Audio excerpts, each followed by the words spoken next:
Yes. And see, people like us, we've been this all our lives. We don't know. But when we do get an eye share, we shed it. But that, even that, our mind still.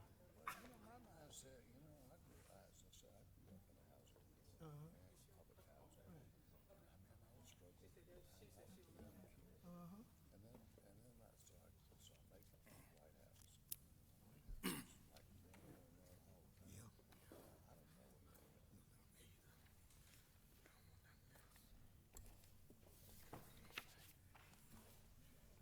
About 5 minutes. I know it, man. I could that group so sharp. Folks said, where we go? Scared me.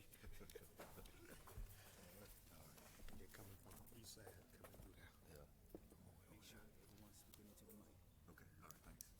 Thanks.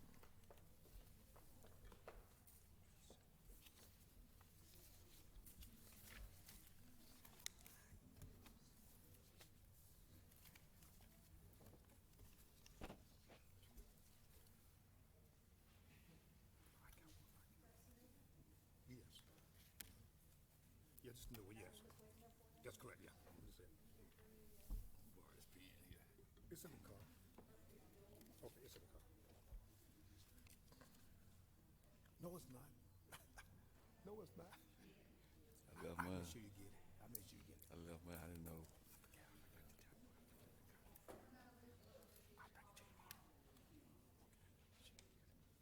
I took it out yesterday.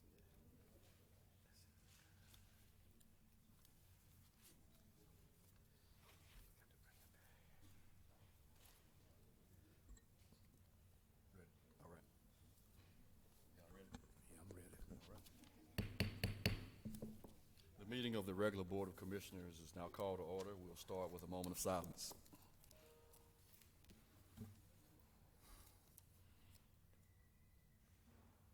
Amen. All right, roll call. Vice Chairman Todd, Present. Commissioner Jackson, Here. Commissioner Clark, Commissioner Lewis. All right, we have a quorum. Okay, adoption of the agenda. I don't think we need to make any changes. Mr. Chairman, I make a recommendation that we approve the agenda as written.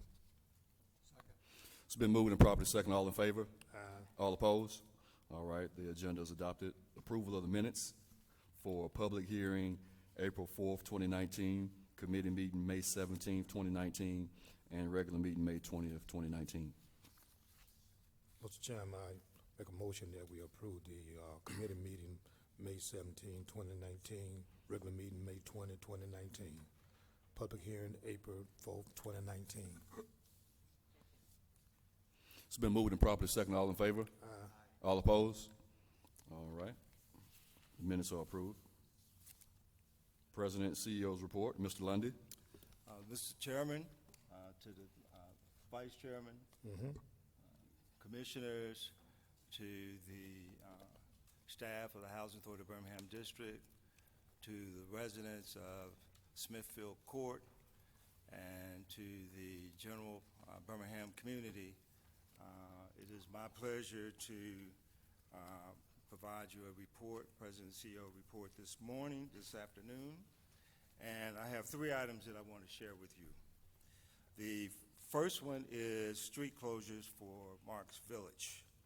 As you know, in March, we received notice from the city to close 12 of the 19 openings at Marks Village. On April the 4th, we hosted a public safety town hall meeting where we once again announced the street closures. On the 13th of May, last month, we utilized services of a contractor to begin the installation of concrete barriers to reduce the street openings from 19 to 7. The street closures were completed sometime in late May. We currently are using a contractor to apply paint primer to the barriers in preparation for additional landscaping. As part of the application, we're going to utilize shrubbery, planters, flowers, and we have a vision of utilizing public art. We have our staff are working with some of the local artists to create some public art designs for the barriers. One of the things that I think is critically important in this process is that we solicit the participation of the residents of Marks Village, because we want to create a sense of pride, community pride, and to the extent that the residents are involved, we know that they'll take ownership of those locations. One of the things we want to do is really kind of focus on the residents that live in those particular courtyards to actually do the artwork for those barriers. Now, anecdotally, we've gotten some indication that those barriers have some impact. Definitely, we have begun to manage the traffic flow at Marks Village, and so with the inclusion of additional public housing and public safety applications, our belief is that we'll begin to reduce the level of criminal activity in Marks Village. The second item that I want to share with you this afternoon, I'm happy to announce that since our last meeting, we received a notice from the Nonprofit Board of Housing Affordability Trust that we've been awarded through a competitive grant the sum of $500,000 to rehabilitate our boarded-up daycare center at the villas at Titusville. This initiative has been one of those initiatives that we've been pursuing for a couple of years now, since the first phase of construction off-site of Loveman Village. And so we're really excited that we were able to win this competitive grant. As you may recall, we received a grant in the amount of $1.7 million from the same nonprofit a few years ago to help rehabilitate our Freedom Manor building, which we're very excited and hope to have the completion of the renovations by the end of this year. So this money is really going to help us to start the renovation and complete the renovation with some of the funds that we have in our capital improvement funding source. The early childhood center that we're going to develop with this funds, the programming in terms of the educational programming is going to be provided by our partner with the Birmingham City Schools. And this will serve as a catalyst for other wraparound services that we intend to have there at Loveman Village. This particular redevelopment initiative of the Child Care Center is consistent with the Secretary of Ben Carson's Envision Center. We think that this is going to be the beginning of the nucleus of a one-stop shop of supportive services that's reminiscent of what we have at the Campus of Hope in Marks Village. So we're really excited about, one of the things that the board has been very consistent with is taking advantage and doing something with our community centers. And by having this influx of funding to assist us to take a child care center that's been boarded up for over 10 years, as I understand it, and to breathe life into the center to make it a part of the community, I think is huge. And it speaks to not only the brick and mortar that we value, but the soft services that we need to bring to all of our communities. And so we're very excited about it. I sort of see it as the campus of hope on the eastern side of the city. And you're gonna hear more from us as we put all the pieces together. One of the things we want to do is kind of link what we're doing with the Child Care Center with the existing buildings, the gymnasium, and the area where the little small kitchen is, and have a host of wraparound services that the residents will be able to utilize to help them, put them on the path of self-sufficiency and beyond public housing as we currently know it. So we're very excited about it. And we've been working feverishly to try to get to this point. And I would be remiss if I didn't take the opportunity to publicly thank Dontrell Foster and her team for putting this competitive grant together. And I know I'm probably going to miss a couple people, but I know Dontrell worked with Corey Stallworth, and she also worked with Carolyn Abington, and I'm sure there are others. It was really a team effort, so everybody played a role in putting this application together. But these are new funds that we had not anticipated, and now we can make this dream come true. The last thing I want to say about this is that although it's going to be, we're going to use these funds in the village at Titusville as we develop our one-stop shop, our Envision Center there, we want to include other communities and other public housing communities. So we intend, I think I saw Ms. Body here, to include Illiton and this site right here, Smithfield Court, as part of the hub of the Envision Center for the East Side. So we're really excited about that. And there's more to come. I'll keep you updated. The third item that I wanted to report on this afternoon is the Smithfield roof replacement right here in Smithfield Court. In April of this year, HABD completed the installation of 74 buildings, roof installation of 74 buildings right here at Smithfield Court with a 3-tab architectural 3-dimensional shingle. And as you may recall, after the commencement of the contract work, we learned that we had some lead-based paint in some of in all of our porches. So we had, that delayed the schedule a little bit. And so we secured the funding necessary to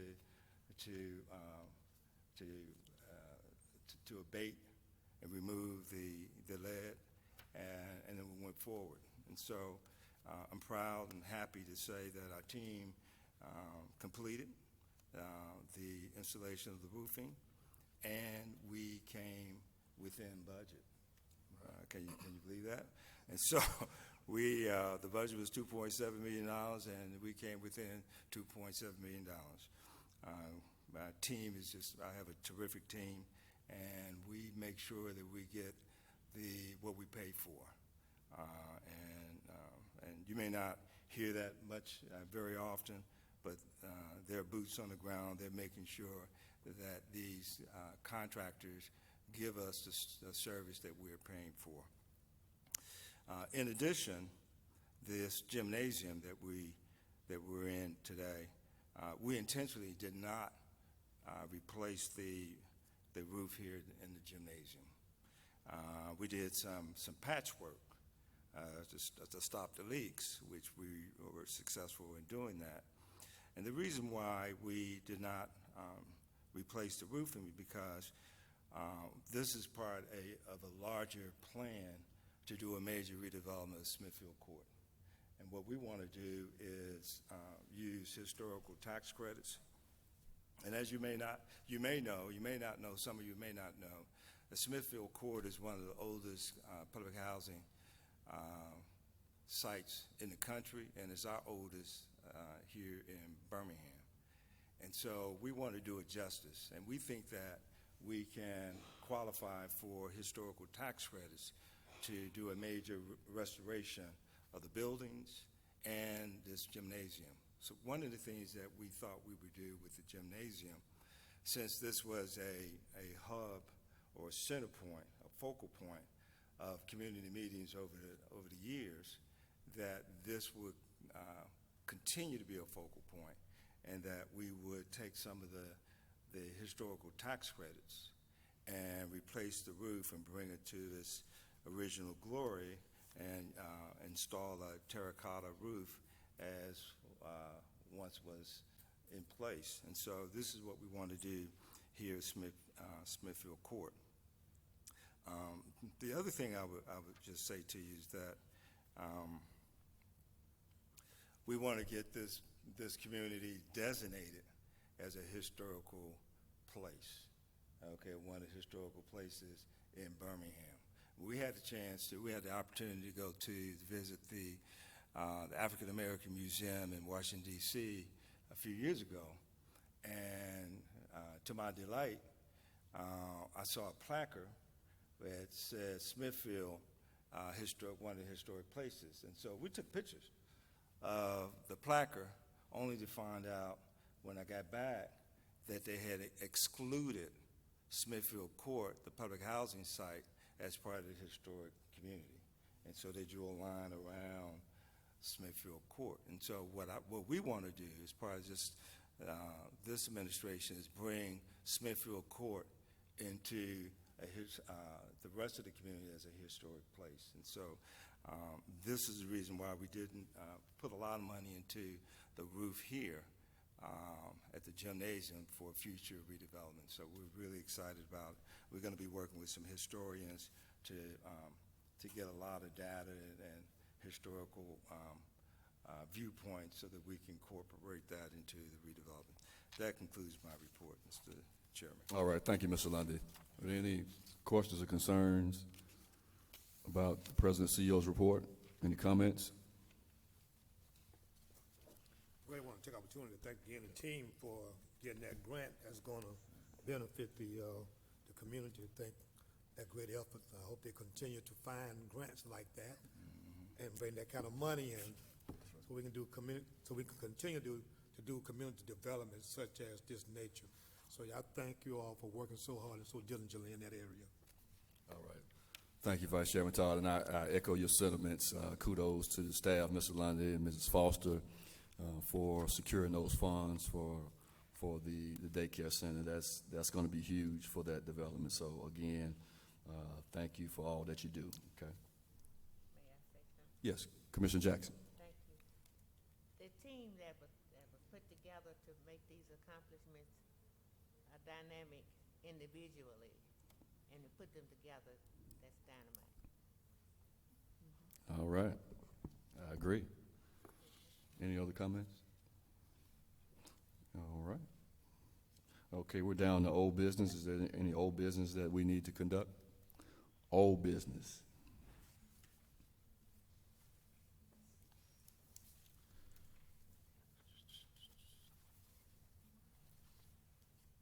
All right. New business. Any new business? New business. I have a couple items, Mr. Lundy, as far as new business. I know I don't think our attorney is here today, but I would like for you and your staff, and along with the attorney, to check into the legality of us putting together. I know we do a pre-bid conference, and one of the things that I've been kind of harping on is trying to making sure that we have a level playing field for all of our contractors and businesses.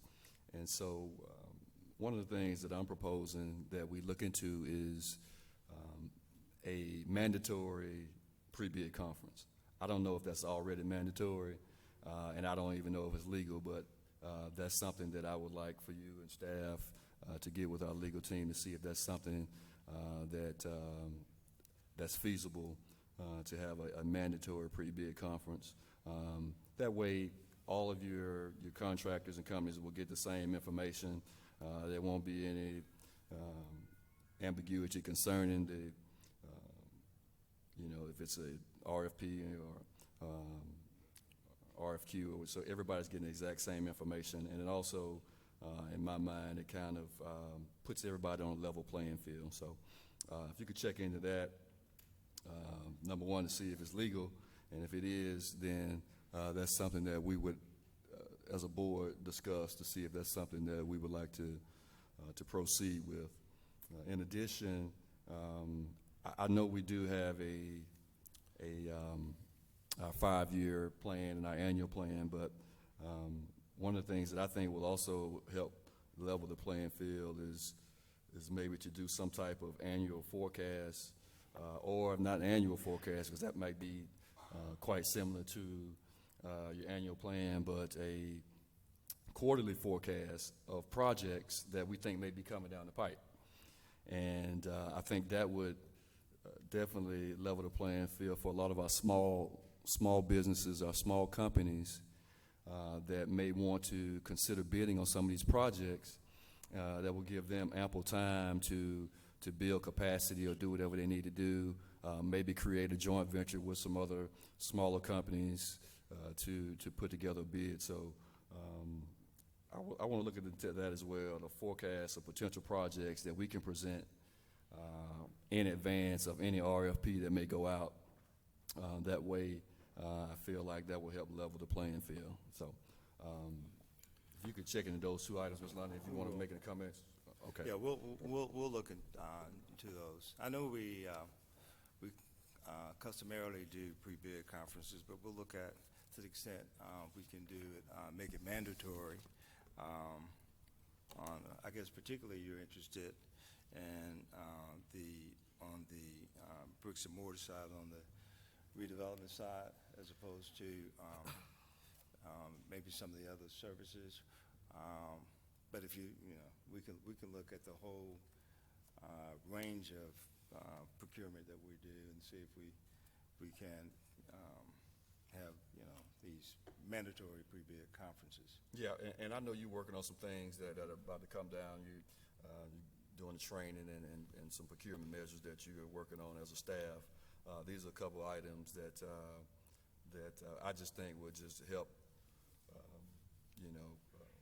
complement some of the things that we're already doing, some of the changes that we're already making. And the ultimate goal of this is to try to assist minority business, minority contractors to try to create a level playing field. So that's the intent of these measures. Chairman, Vice Chairman, yes. I did hear you say that there's a plan to be able to train people on the procurement. The minority, are they going to have a training session, how to fill applications and things out, or how to apply for these particular? So one of the things that I know that there's going to be a report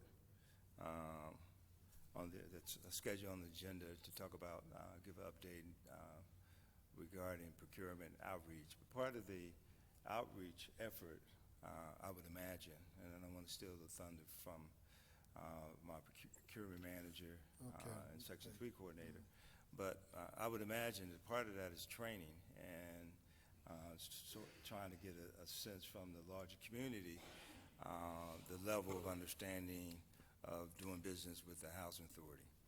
And so what I would envision that part of that is going out on an ongoing basis and sharing with the larger community. This is how you do business with the housing authority if you're interested.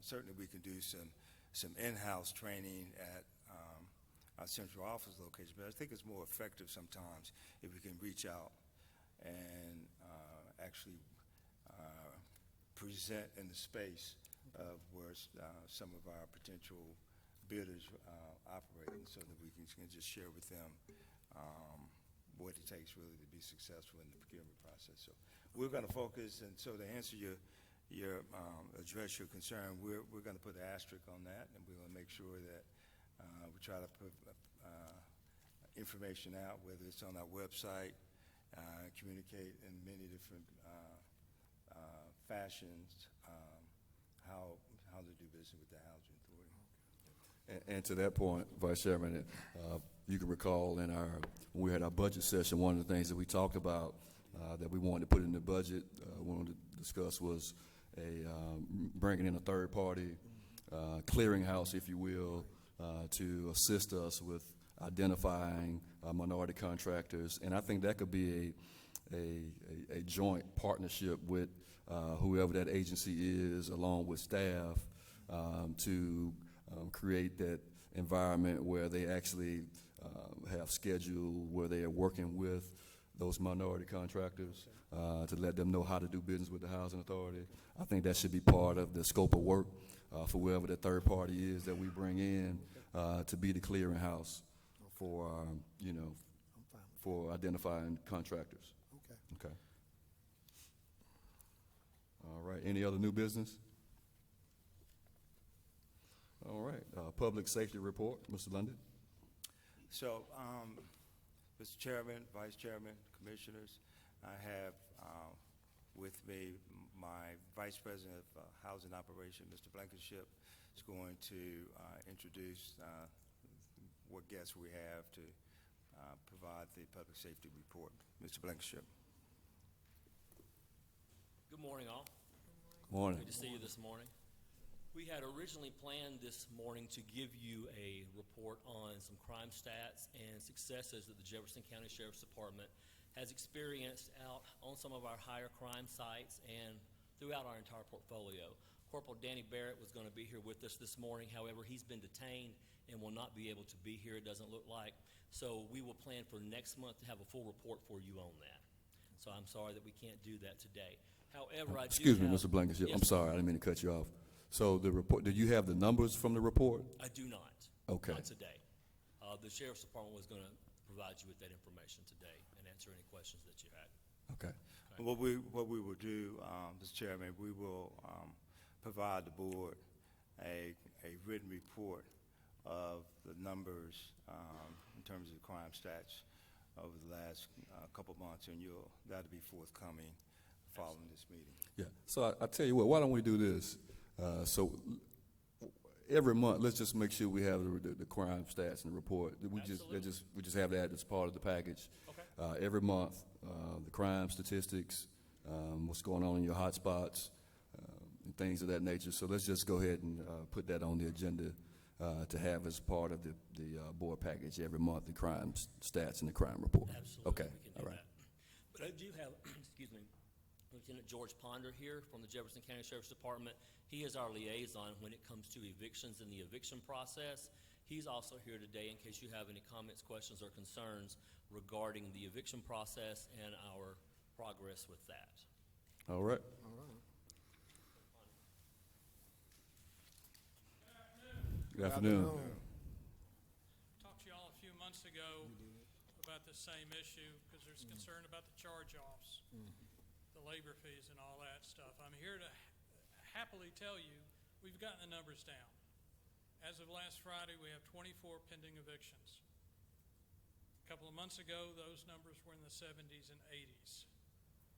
With the help of your staff on site, I've been able to shut down some paper service territories periodically to double up our efforts to knock these numbers down. So your charge-offs, hopefully, fingers crossed, are lower.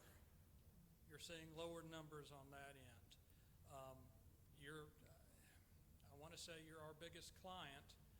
I don't know if that's a good thing or a bad, but we don't mind devoting these efforts to it. Mr. Lundy, Mr. Blankenship, we've worked together as a team to get these done quickly.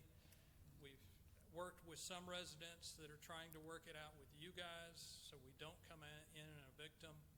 So it's gone a lot smoothly since I last visited with you. So if you've got any questions, I'll be more than happy to try to answer them. So, Mr. Chairman, Vice Chairman, Commissioners, I think just to underline a point that Lieutenant Ponder was making in terms of getting the numbers down, I believe he's referring to those cases that have gone through the legal system. They've been, we've gotten writs, and we've gone through the legal system. They've been evicted, but not set out at that point in time. And so what happened in the past was that we had a large number of cases that were out there ranging somewhere in the 70s, the 80s, 90s, that had been waiting for the set out. And anytime you're waiting for a set out, those cases still accrue charges, and which adds to the TARs. And so to the extent that we can respond quickly and get those cases disposed of in terms of the set outs, then it's going to reduce the TARs. It doesn't mean that you got fewer people that are being evicted. It's just that we're responding to the eviction cases a lot quicker. And so I just wanted to make that point. Is that correct? Yes, sir. I mean, it allows you to have the units vacant so you can occupy them. The other cost saving, again, is using your staff for the labor. That's worked out really well. It's another cost-cutting savings as well. I have, Commissioner Jackson. on that cost-saving measure, does that include the use of perhaps residents rather than the sheriff department or the police department? We won't use the residents, we'll use your staff. My understanding is mainly the maintenance crew that comes out Oh, that's it. and provides it. We couldn't use a resident.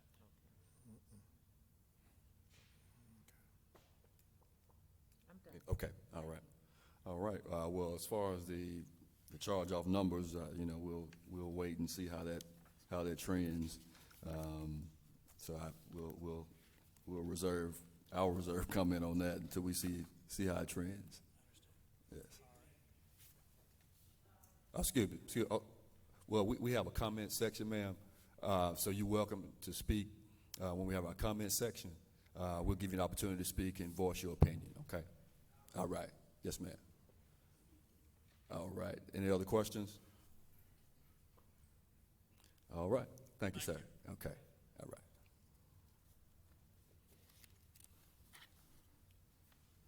All right. Financial Services, Mr. Lundy.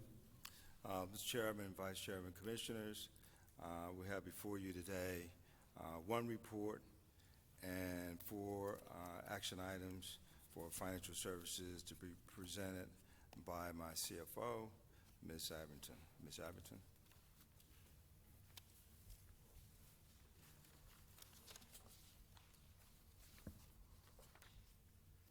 Hello, Commissioners.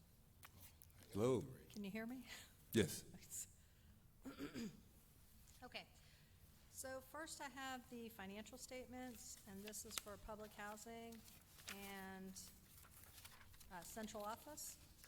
And if there's anything that's more than 10% from variance, then I'll explain to you what it is.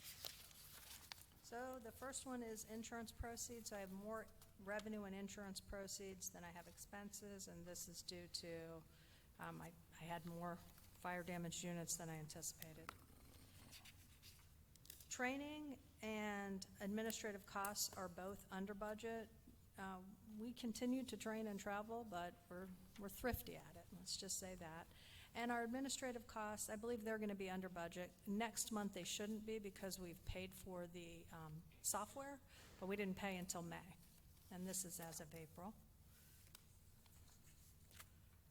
4 and 5 are under budget, and these both are due to tenant services. So there are vacant positions in our resident services department, and due to this and temporary employees filling some of our positions, that's why the benefits are under budget.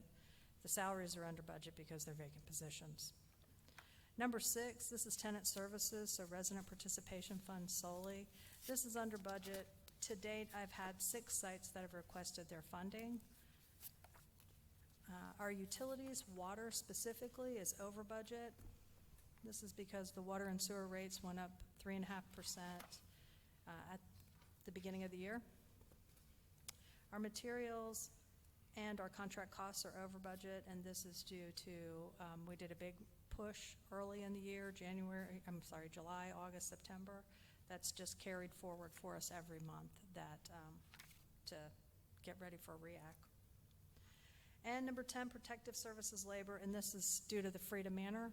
So it's such a strange one to say, but I budgeted for 3 months, but my budget goes for 12 months. So at the end, I'll be pretty much on budget. And this month we have about $700 profit. That's about it. Do you have any questions?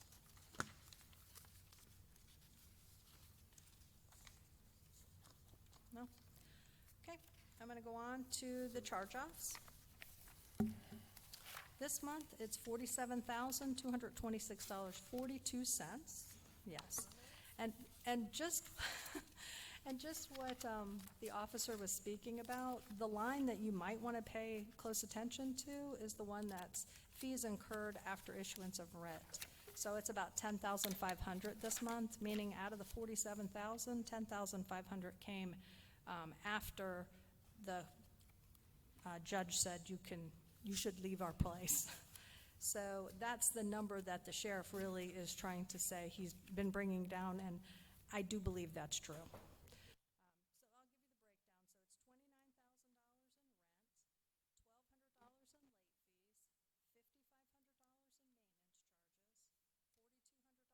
maintenance charges, $4,200 in legal fees,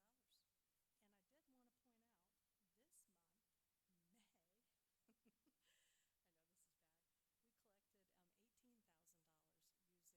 commissioners, that is when the tenant committed fraud to the agency by underreporting their income, and that basically makes up the $47,000. And I did want to point out, this month, May, I know this is bad, we collected $18,000 using the state tax returns. So it's pretty good. I want to give to Keisha Glass, who enters that for me every month, a big yay. That was it. Are there any questions?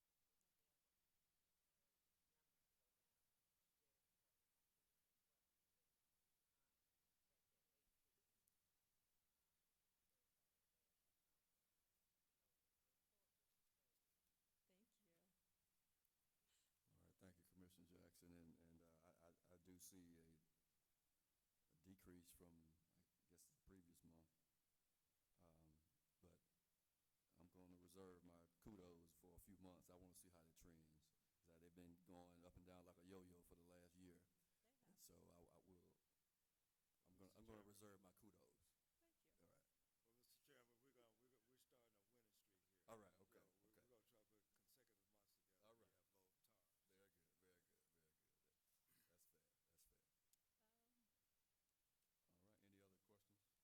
terms. Very good, very good, very good. That's fair, that's fair. All right, any other questions?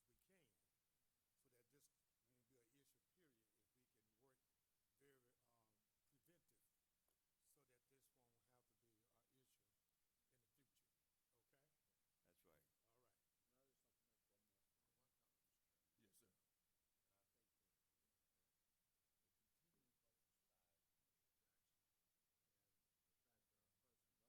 issue, period, if we can work very preventive, so that this won't have to be an issue in the future,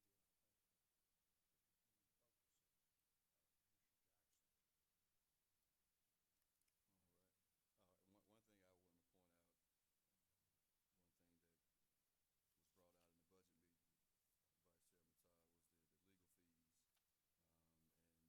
like to make one comment, Mr. Chairman. Yes, sir. And I think that the continuing focus by Commissioner Jackson and the fact that our President Lundy has actually heard the concerns and has focused on those concerns when we bring them up. So I think the leadership of President Lundy, and I think the continued focus of Commissioner Jackson. All right. One thing I want to point out, one thing that was brought out in the budget meeting, Vice Chairman Todd, was the legal fees. And I know that's something that we'll be looking into concerning the legal fees, and maybe looking at the feasibility of bringing in an in-house person. But legal fees were $4,245 for period ending, May 31st, right. So I just wanted to highlight that. Okay, and I just want to say on behalf of those legal fees, they'll be there regardless. That's actually court costs. That's like going and doing the writ or applying for the eviction. It has nothing to do with the actual cost Okay, of so the that's attorney. not. That will not go away. No attorney fees included. Not at all. Okay, all right, those are the court filing fees and, Absolutely. okay, all right. All right, if I can entertain a motion. Mr. Chairman, I make a motion that we recommend the charge-off as given. Second. It's been moved and properly second. All in favor? All opposed? All right, the item's approved. Okay, Commissioners, before you now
effort to bring this budget into fruition.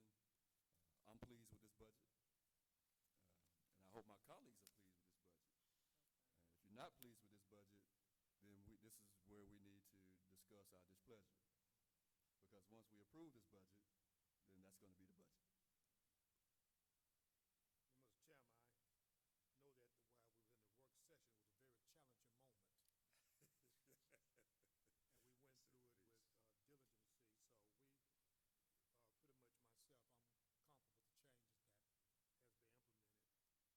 Mr. Chairman, I have reviewed, I was not in the work session, but I reviewed it, and I appreciate your leadership on bringing the budget to fruition. Thank you. Commissioner Jackson.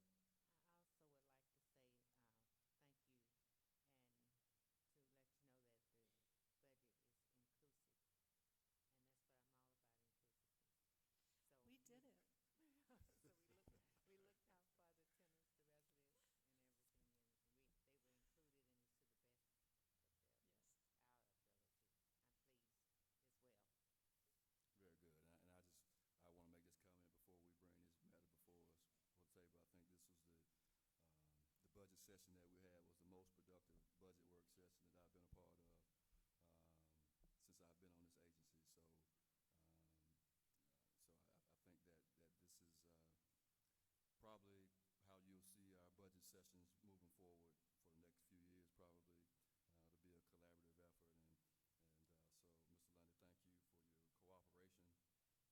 And so, Mr. Lundy, thank you for your cooperation concerning these budget talks, and I'm ready to move forward with the call. Can I entertain a motion? Mr. Chairman, I make a motion that we approve the budget as has been developed over the work session and as presented by Ms. Allen. Second. It's been moved and properly second. All in favor? Aye. All opposed? All right. The budget's approved. Thank you, Commissioners. All right. Thank you. My last item's a request for board action for the installation of a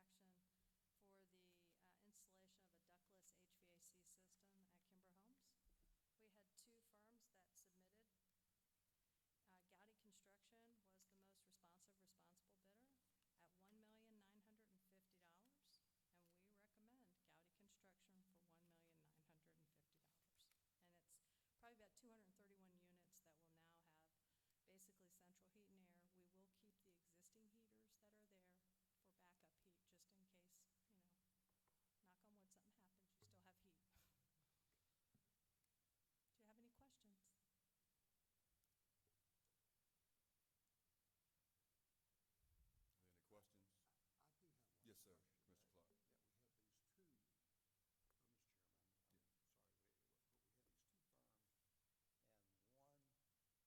and we have one that's more than $1 million more than the other. Yes, but we have, the architect gave us a price. So this wasn't our first bid. This was our second bid. The first time, only one responded, so we had to put it back out. So we have an idea of what the projects should cost, and they fell in the competitive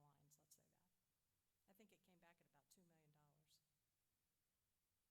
They're not it's not crazy outside of the lines, let's say that. I think it came back at about $2 million. So I have a question.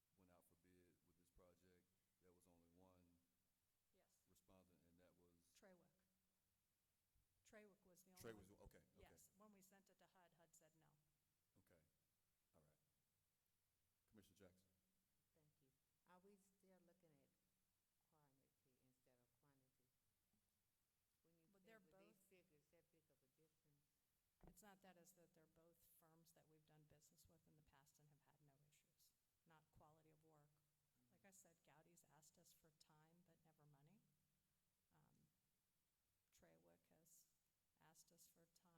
Trawick has asked us for time and probably money. So they're both quality contractors. Well, the one that we used before, We've used both. used before, and was the work acceptable? Yes. Because I know we did have some problem with some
This afternoon, I'm sorry.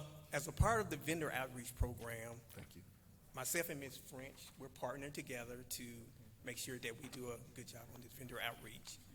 We've been to local events around the city and workshops, and our main goal is to just gauge the community and just see where maybe we're probably the lacking or there's issues with the procurement process. Also to enlighten everyone on the Section 3 benefit that they may have by being a Section 3 business. So we've been to probably about, how many events? Probably about 10 events so far, and we've gotten mixed results, but most of them are positive results. Most of the time as stated, there's a lack of training as far as how the process goes. So we are trying to implement certain little things that may possibly have a better impact on how people are view the HABD and the procurement process. So one thing we're trying to do right now is we're trying to do a doing business with, and we're trying to partner with the city, and we're getting good results on that. I'm gonna let Ms. French kind of go into that in a little detail since this is her baby. Good afternoon. Good afternoon. As Mr. Edwards has said, tentatively right now, we have a date of August the 22nd to have the Doing Business With event. We have partnered with the City of Birmingham. We are reaching out to Jefferson County as well to collaborate. We're looking to have at least 30 vendors, and as Ms. Abington said before, and as you all have stated, we have found that a lot of our contractors are not bidding. So we're wanting to find out why. So that's really the reason for this event. We found out that some of our contractors, it may be paperwork, it may be bonding issues, it may be that they just can't do the work. We believe that if we find out why no one is, well, not as many as we would hope are coming to the table to bid on our work, I think we can address those issues when we find out, like I said, why they're not coming to the table. So, as far as the 30 vendors that we're going to have there, we're going to have things like insurance companies. We're going to have other people as well. We're reaching out to several of the big businesses around Birmingham, like such as UAB, St. Vincent's. We want everyone to be a part of this event, and of course, in collaboration with the City of Birmingham. I believe next week the BJCC will be holding their vendors event. We're going to make sure we are attending that, because we're looking. That's going to be one of the biggest projects going on in the city very soon, and we will make sure that we are attending that meeting as well. Vice Chairman Todd. I know one of the things that we probably need to focus on during this workshop, if it come to be, it might be already resolved, but payment management. You know, because these small business personnel cannot wait 2 and 3 months later to get their money. So that's one of the things that was brought to my attention by some business persons, that is the time in which they are reimbursed for their, and that might not even be true, I'm just saying that's something that might be something to think about during their conference. Commissioner Jackson. Thank you.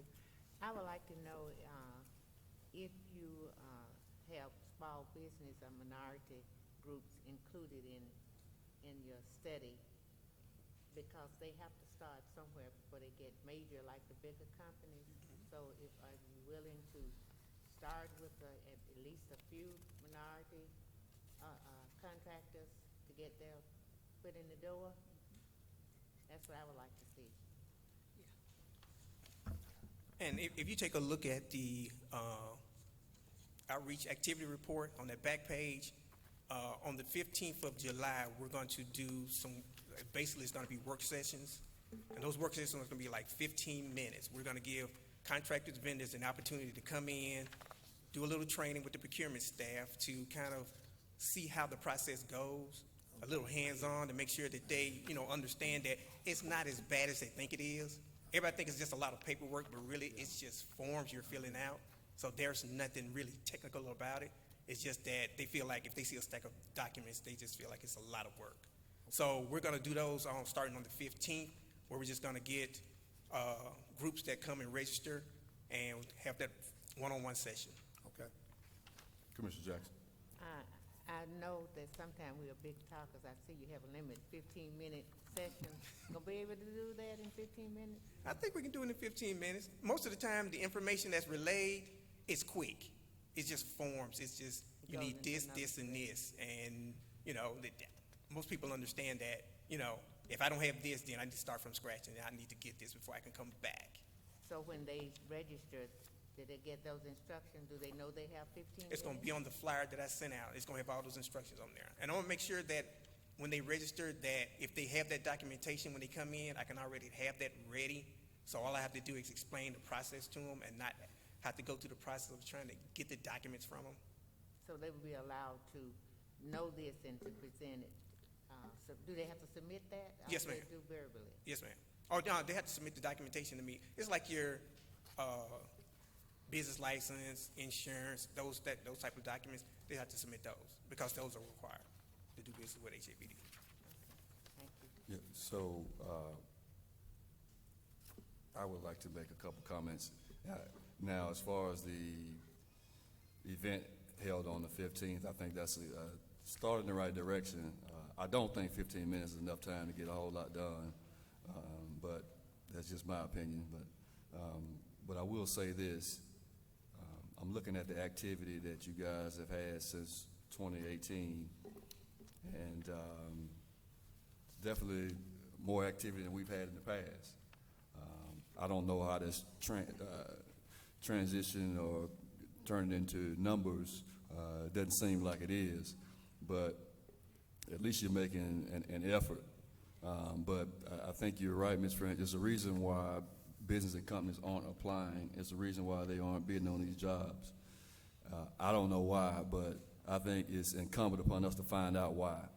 And it's not my job, but it's somebody's job to find out why these businesses are not bidding on these things that we have coming up. Now, one of the things that we did try to put in place within our policy was that I think we made some changes to a couple of lines in the policy where we would reach out to certain agencies. So I would like to know, is that happening on every bid or every RP that goes out? Are we reaching out to these folks that we had that we put in the policy that you would be reaching out to? And if you have not, then you're not in compliance of the policy. So I would like to know if you are reaching out to these agencies to help us provide this information to some of these small businesses and these DBs and WBs. Well, the information is being sent out to those agencies. Right now, we're doing email. We don't do any mail outs anymore because we find that email is more efficient and more trackable. So you know if you receive the documents or not, but they are being sent out. So each solicitation we do, a copy is sent out to those agencies. Okay, so I don't have it in front of me, so I think the Small Business Administration, I think that was one of the BCIA. Who else was on that list? I think there was some circulars. But my point is that I think there needs to be more engagement with those entities, and that's one of the reasons why we, are trying to put some other things in place. But, I think a lot of it is because a lot of these companies they don't know that their bids out there that it's available. So I just think we've got to do an even better job of outreach. And look, I know you're doing some things, you're creating opportunities, you're working with some of these other agencies, but we have enough projects within what we're doing here at HABD to keep us busy. I mean, with everything that we've got going on, we have enough projects right now to keep a lot of companies busy. So, I know the BJCC and all these folks, they're doing great work, and we want to partner with them. But we're doing enough. We're doing enough right here, and especially what we're about to be doing. That's going to be enough to keep us busy, and to keep our contractors and minority contractors to have work for them as well. So, Commissioner Clark, I think you were first. Well, Perhaps, Mr. Chairman, I'd ask if it would be appropriate perhaps to have on the agenda next time Mr. Bell from the BCIA and let him talk to us about where he thinks the gaps are, if there are gaps, or if he thinks things are going well. I mean, let's have some of the folks who actually are the people who are the receivers, rather than, I mean, we certainly need to continue to press our own in-house, but we also need to ask the people outside, how's it being received? Right. Well, and that's one of the reasons why we are moving toward a third-party in-house person to kind of help coordinate this piece. So that's my reason for wanting to put that in the budget, so we can procure a third party to make sure that we can hold somebody, folks accountable. Well, would it be and appropriate to track it. have BCIA? I think on that would be the- appropriate. Yes, sir. Yes, sir. I think that would be appropriate. Yeah, I think that would be quite appropriate. Commissioner Jackson, I think you had something. Yes, thank you. I'm from the old school. Everybody doesn't have an email. So by everybody not having an email, how do you get your message out? There must be some form of communication that we need to look into so that everybody will be included. Well, our solicitations are also posted on our website and advertised in the newspapers. So there's access to the information. If So you it- don't have an email, there's still access to the information. So it's still limited, even though you have flyers out. Is there any other form of communication other than your flyer and your email? No, it's advertised in the Birmingham News and the Birmingham Times. I don't take the Birmingham News and Birmingham Times. You so wild. I'm trying to help, I'm trying to be, like I said, inclusive. So what do you do about those who are willing to work, have the ability to work, to do whatever is asked, but they have no means of contact? Shouldn't there be some form of contact? Are you talking about residents or businesses? Whoever. Because most of the time a business they have access to emails or, they can, locate the solicitation on our website. So your request now is for what? Am I reading you right? No, I'm not understanding. Okay. What you just submitted to us, tell me what you just submitted to us. Maybe I heard it wrong. The Your outreach. program, your correspondence, your Oh, I way said- of getting the word out. Now I've changed it to, we used to mail them out, which is very costly, so we found that emails are more efficient and less, and not as costly as sending it out by mail. So, Mr. Edwards, the commissioners are making a point that when you presented this report, you presented it to us in writing, and perhaps maybe that might be something we should consider in terms of outreach, looking at other ways to communicate to the larger community, particularly those small businesses may not have access, even though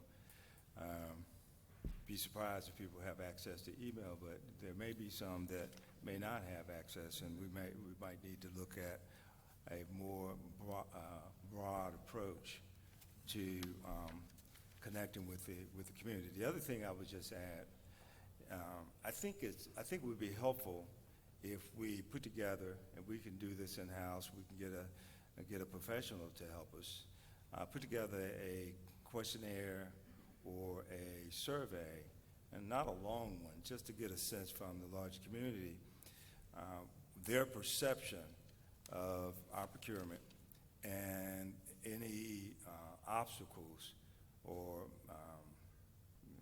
issues they have with responding in a timely fashion to our procurement. I think soliciting information back from the community, I think, is going to be very helpful, particularly since we've got all these meetings that are scheduled and these trainings that are scheduled. I think just having a one-page survey or questionnaire where you ask, well, how do you like doing business with the housing authority? What do you see as some of the challenges? Do you feel like, those kinds of questions, I think we'll be able to collect the kind of data that we can present it to the board and to me that will kind of flesh out some of the reasoning behind whether or not they want to participate in the process. The other thing that I think would be critically important with doing this outreach, we need to make sure that whenever we have these events, that we allot as much time necessary to get feedback from those participants. The other thing I would just add as well is some of the things I hear, Mr. Chairman, Vice Chair, and Commissioners, is that we're in a pretty hot real estate environment market across the country, and perhaps maybe some of these contractors are busy. Maybe they've got other opportunities, and that might be the reason why they're not responding. But we don't know that until we do an assessment of that. And so I would offer that we take some time to put together a questionnaire or a survey to try to get a sense of why people are not responding. Vice Chairman Todd. I don't know if this is a focused question and content of what we were talking about at this point. I remember at one of the meetings we had mentioned something about getting a list of the minority contractors, make it available to the to the board so we can kind of know who are the minority contractors, maybe who have already been involved with us one time or another, and if they're not, and that way we can look and see those minority groups are still participating, and if not, then we can kind of try to figure out what's going on. So I thought there might be a list that's already designed, or that you already know. We had these minority contractors applying, but we don't have that information now. I don't know. Something I don't win. Okay, is that something that we can, is that something that can be made readily available to this board, Mr. Lundy, the list of minority contractors that have done business with the Housing Authority in the past, and sure, so are they doing business with us now? Sure, absolutely. Okay, all right. Okay, all right, so we'll do that. And this is something that we really want to focus on, because we're not happy with the numbers as far as minorities receiving contracts through the Housing Authority. So this is going to be an ongoing effort. And I spoke to Mr. Lundy, and this is going to be an agenda item every month until we can get this thing turned around, because there's no reason why 9.5% of all business that we do should go to African American businesses. That's unacceptable in my eyes, and we've got to turn this thing around. And so I'm willing to do whatever we have to do to get this moving, turned around. I just want to make sure we're clear. Now, and I appreciate the information about the outreach, but I want to make sure that we are being, as far as when we send out invitations for bids, RFPs, that's kind of where I want to focus on, is on the procurement side. Who's responding, what's getting out, are we reaching out to folks concerning these, and so so I just want to make sure, I don't want to get, I know Section 3 and procurement, I know it may be some dotted line, but we're talking about procurement right now, so I don't want to make sure, I don't want us to get too convoluted. I know there are some dotted line deals, but we're talking about specifically procurement. We did Section 3 last month, all right, so I just want to make sure we're clear. We're talking about procurement and the procurement outreach as far as what you guys are doing, not necessarily the Section 3 piece today. We're talking about the procurement. Okay. Commissioner Jackson. Yeah. Thank you. On to piggyback on what you were saying, I was going to say just about the same thing. The only thing is, I would like to have a report of the companies being used as well, because minority no longer means African American. It means women, then African American. Am I correct? You're correct. Thank you. So that's what I would like to see done. I would like to see a list of the organization or the agencies or whatever that is African American first. That's what I would like to see. Am I out of order? No, ma'am, you're not out of order. Went to the same. We Uh-huh. did. Thank you. You're not out of order. Go ahead. All right. Anything you want to add, Mr. Evans? No. Okay. All right. Okay. All right, thank you. Okay, assisted housing, Mr. London. Mr. Chairman, Vice Chairman, Commissioners, we have my Vice President of Assisted Housing, Ms. Kanji Drake, and she has 2 items this afternoon. Ms. Drake.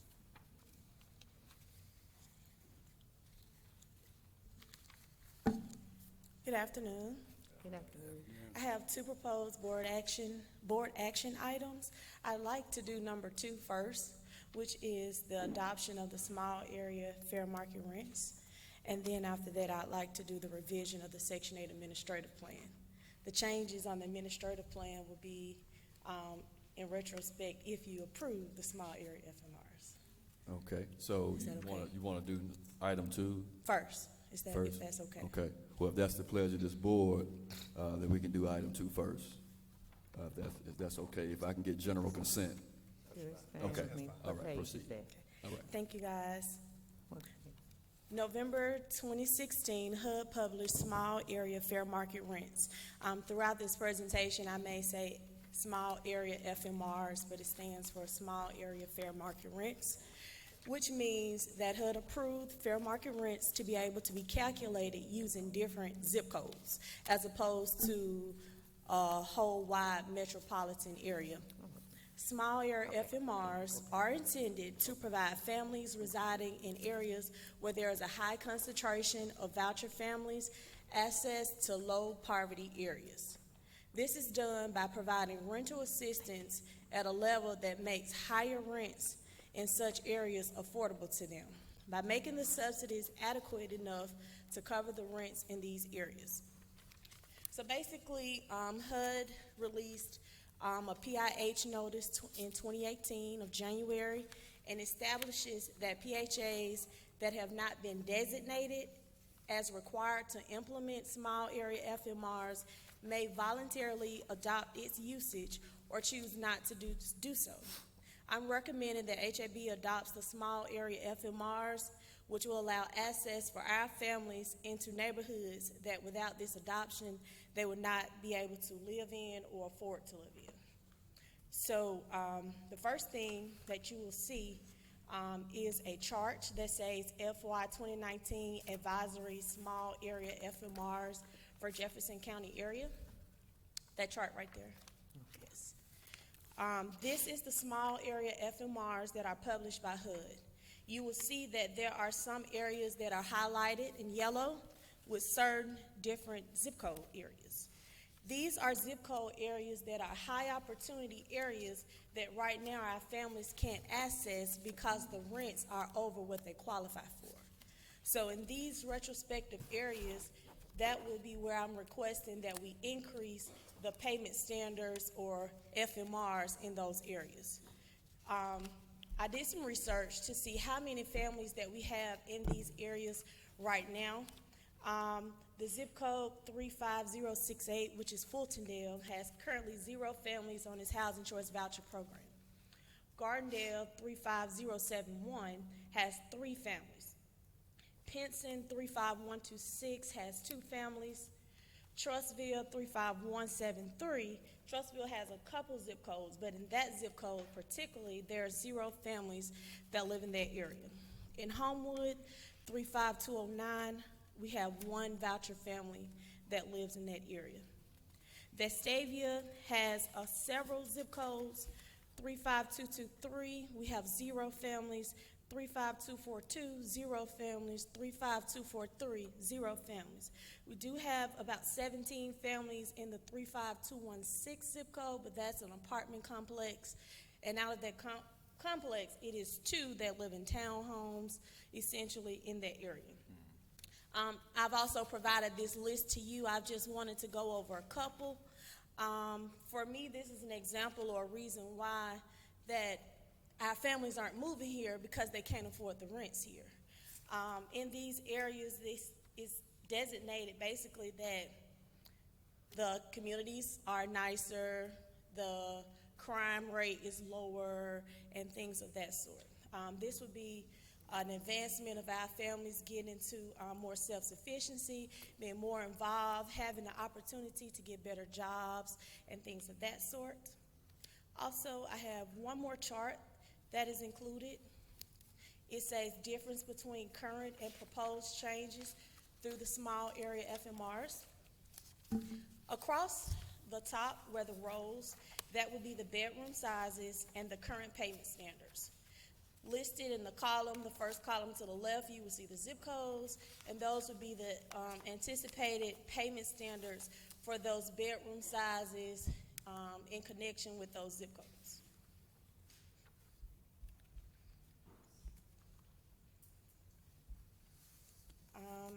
I can entertain any questions that anyone may have about this.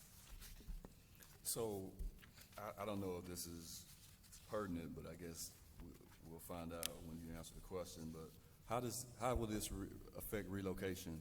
So for our upcoming relocation with Southtown and some other developments, will this affect relocation positively?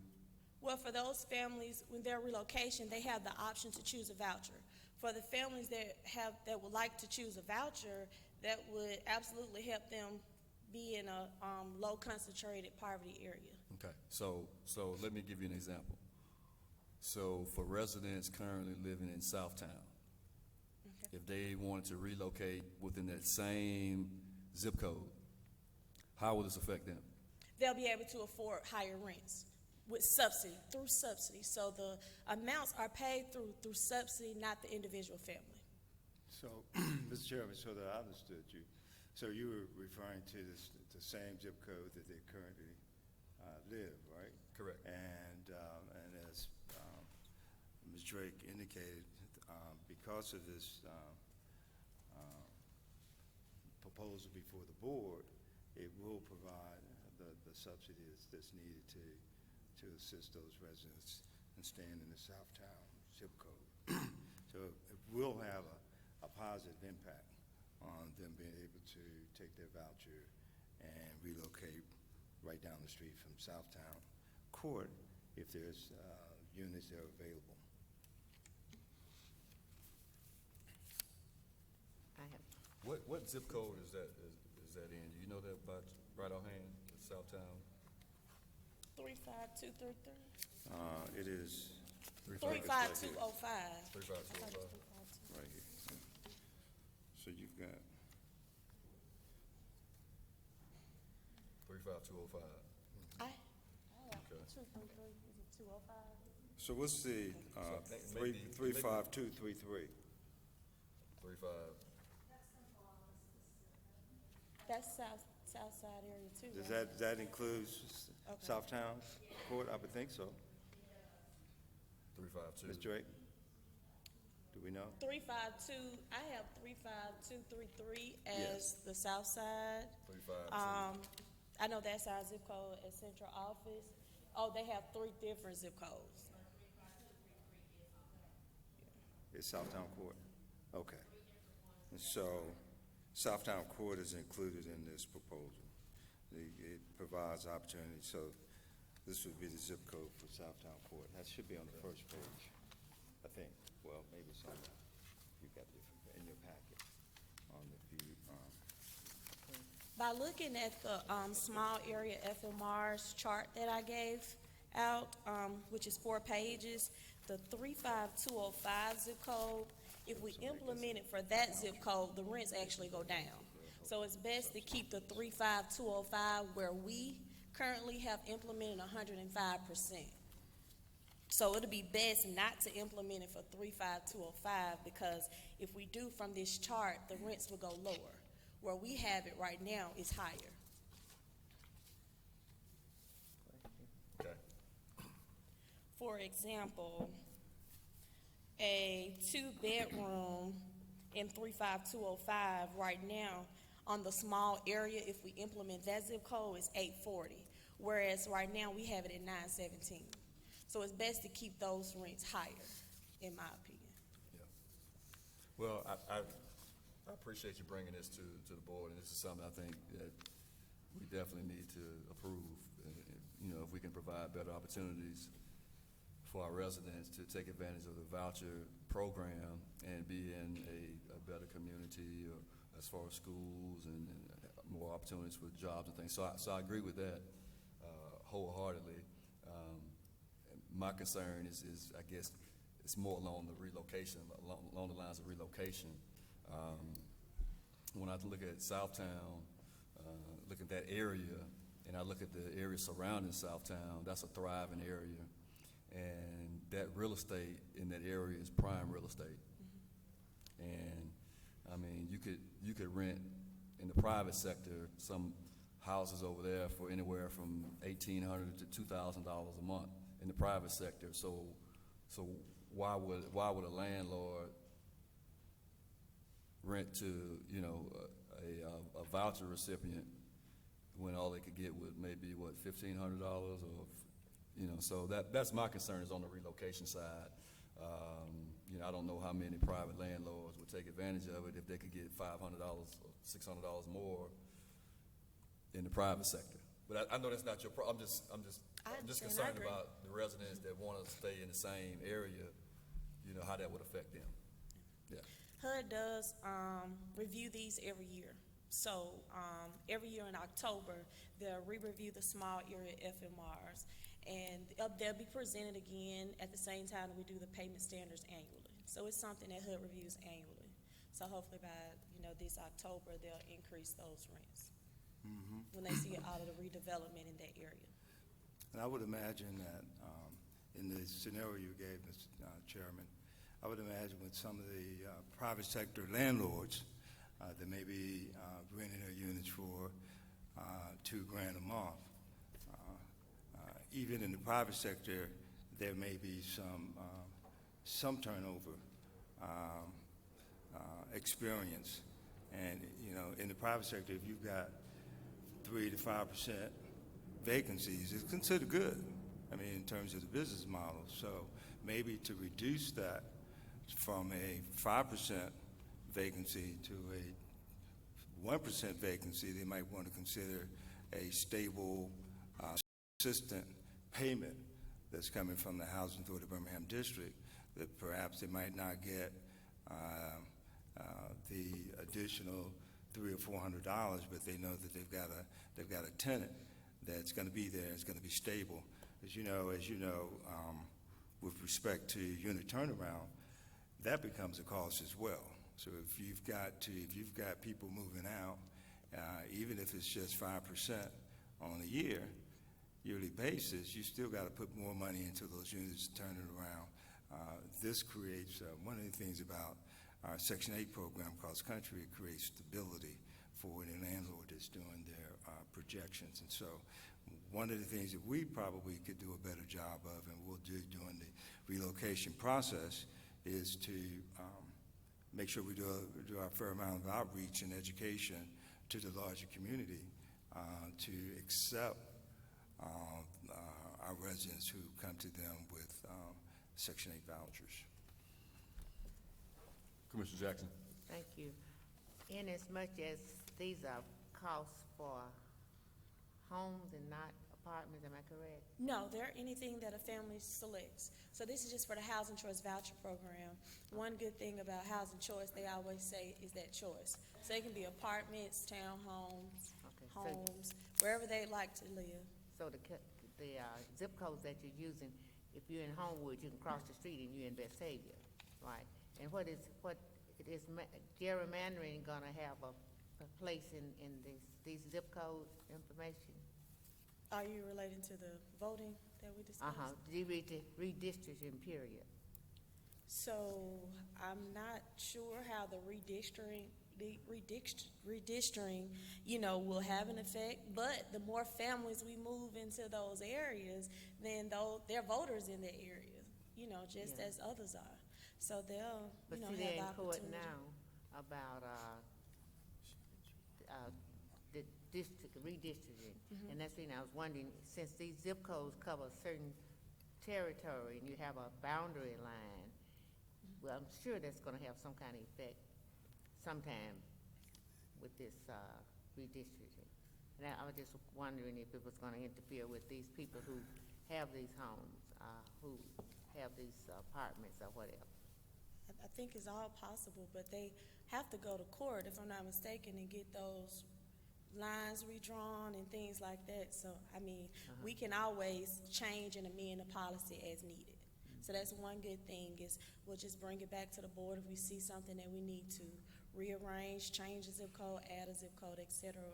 We can do that. Okay, thank you.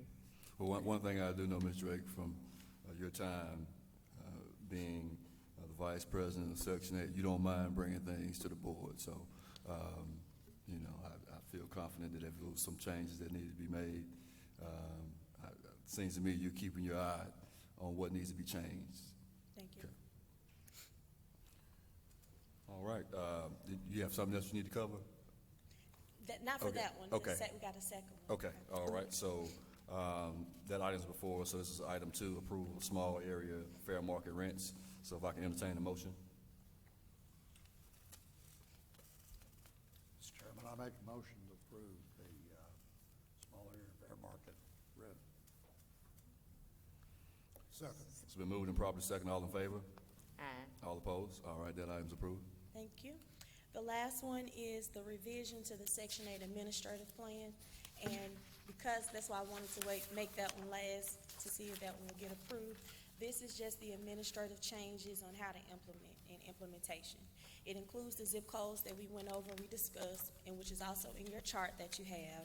And it also explains when the housing specialist will implement those changes upon new move-ins and re-examinations. And that is literally the basis of. Okay, so this is the implementation side of what we just discussed. Yes, sir, it's what we do on the back end. Okay, all right, very good. All right, if I can entertain a motion? Make a motion that we implement the policy change, not change, the policy that is at hand. All right. Second. It's been moved and properly second, all in favor? All opposed? All right, that item's approved. Thank you. Thank you. All right. Thank you, very good. Okay, housing operations, Mr. Lemon. Mr. Chairman, Vice Chairman, Commissioners, we have one item for your consideration, and I have my Vice President of Housing Operation, Mr. Blankenship. Mr. Blankenship. Good afternoon again. Good afternoon.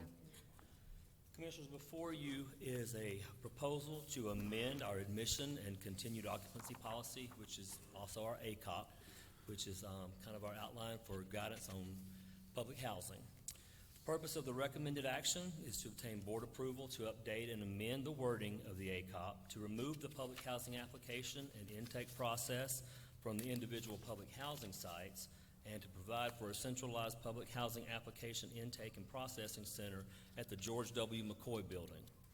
This action will also add to the ACOP a standard for interviewing, processing, and offering units to prospective units. The change in intake and application processing will significantly increase eligibility and lease-up efficiency to ensure federal fair housing policies and procedures are followed in the application, selection, and housing process. Also, you have a couple of attachments with that show what we are proposing to strike from the current ACOP and the wording we are proposing to add, which I believe is in red, the new wording. So, of course, the first one where it says applying for admissions, the first part, those 3 paragraphs we would strike, and then the following almost 3 pages is the information we would put in regarding how to apply and then the process and standards by which we would process and approve those applications. The second attachment discusses the offer of housing, the number of offers depending on locations available, refusal of units, refusal of those offers for good cause and for refusal without good cause, and the process of that. Do you have any questions that I may entertain at this time? So my questions were answered at the budget meeting. Yes. My concern was I just want to make sure we didn't have any unintended consequences. Mr. London, you answered, you got it out before I asked it, because I was concerned about transportation and mobility for residents who wanted to apply on site and did not have transportation. How would they get to the central office? So I think your explanation was that this is going to be a hybrid of that nature, so you can still fill out an application on site, and then we will make arrangements to get that to where it needs to go. So I'm satisfied with the explanation that I got at the work session, the budget work session, because I was concerned that there were some folks that may not be able to get to the George McCoy building to fill out the application. Correct. So I'm satisfied with the explanation that I've received. And So, with that Mr. concern, that is why we added specific wording in the ACOP for this that states completed applications may also be dropped at any HABD public housing site, And so, where Mr. they will be Chairman, dated at if I time could stamped just and jump forwarded. in real quick so that we're clear. You're absolutely right. The residents or potential residents, applicants who are interested in applying, they're going to apply at a remote site. At some point in time, there would be a need for them to come to the office to sign all the necessary paperwork and have an interview. Now, if a applicant requests reasonable accommodations, then we will accommodate them. So if you have an applicant that says, well, I can't get there, I'm handicapped, I need reasonable accommodation, we'll figure out how to get them, get to their space, complete the paperwork, offer them the unit, and try to assist them in getting to moving into the unit. So I just wanted to be clear that they can submit the application from a remote location. At some point in time, just like they do in Section 8, you have to make a trip to the McCoy building to actually be sent or given a voucher. You have to come to the McCoy building and get your lease agreement to move to a particular site.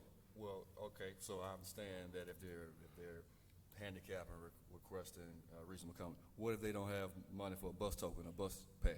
What if you just don't have the money? I mean, because some of our residents, they pay this negative rent, so they may not have money for a pass, a bus pass. I'm just thinking, I just want to make sure we include all the residents in this.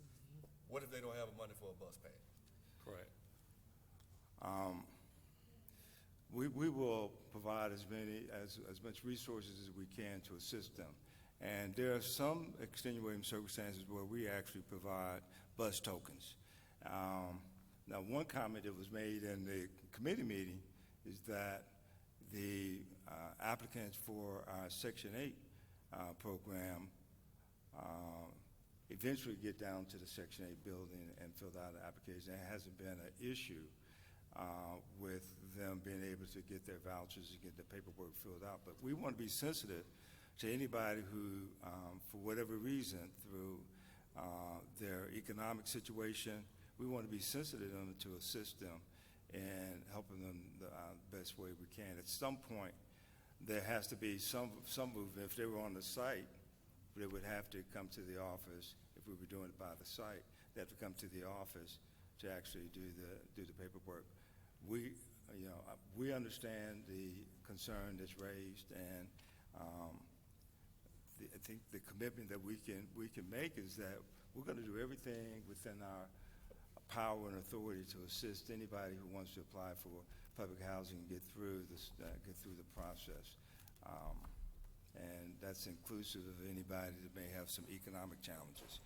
Yeah, well, if it's on site, then they can walk to most people, if they're able-bodied, they can walk to the rent office. But I'm not going to press this because one of the things that we talked about was, we discussed the screening process, and I think this will help streamline the screening process, and I think this will probably help along the lines of making sure that we have a consistent screening process, and we're being consistent. So I do support it. I just want to make sure we don't have any unintended consequences because, like I said, a lot of our residents do not have transportation, and I just don't want to try to put an undue burden on the residents if we don't have to. But I'm sure we'll work that out, and anybody that needs accommodations, I'm confident that, you know, we won't turn anyone away.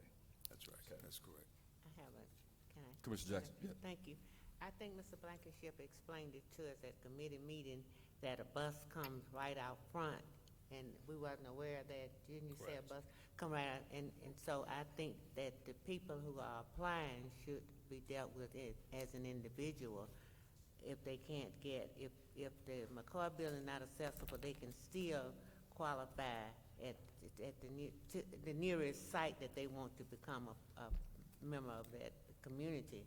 And, Right, but they still gonna have to go down there to fill out the paperwork, is what Mr. London. oh, is that what? Yes, I'm ma'am, they're sorry. still gonna have to I thought it- find a okay. way to get to the McCoy building at some point to fill out the leasing documents, so. Oh, well, I'm yeah. glad you told me that, because I was under the impression that you could do either one, and one is just as good as if you were, if McCoy Center was more accessible to you, then perhaps the place that you want that to live in. Well, I misunderstood, period. I'm glad, okay, straighten me. Yeah, well, and Mr. London, if you know, this is just, I just wanna make sure we don't have any unintended consequences. You know, let's think it through, but I'm gonna support this item because I think it's gonna help our processes.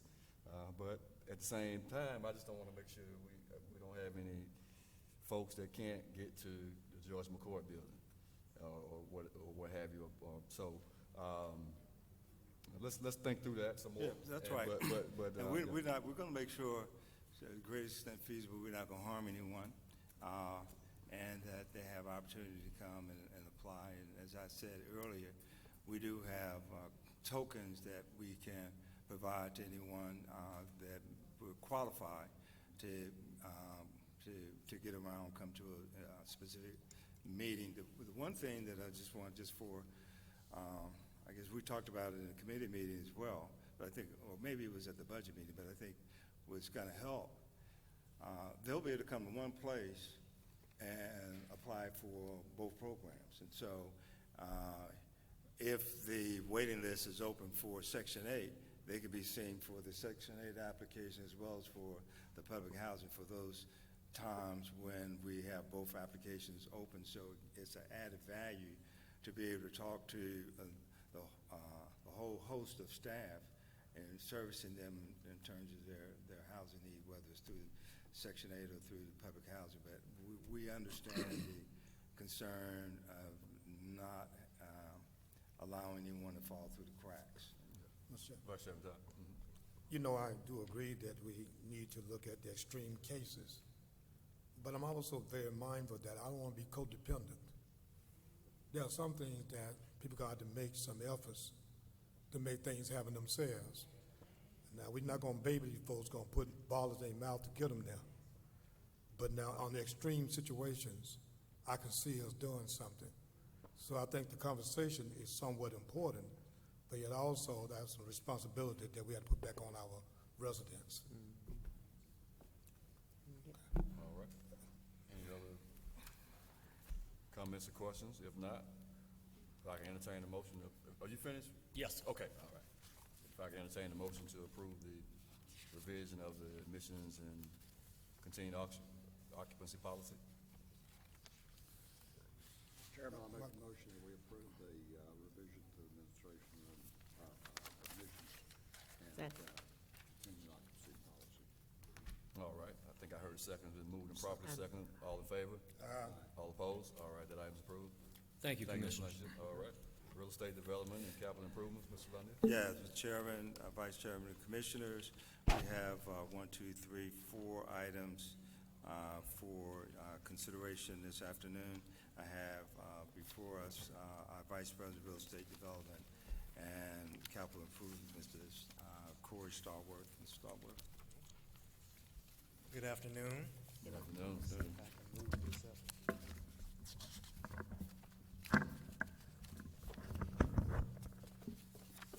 So first on our real estate development's agenda is approval of application submission for demolition, disposition of units at Southtown Court.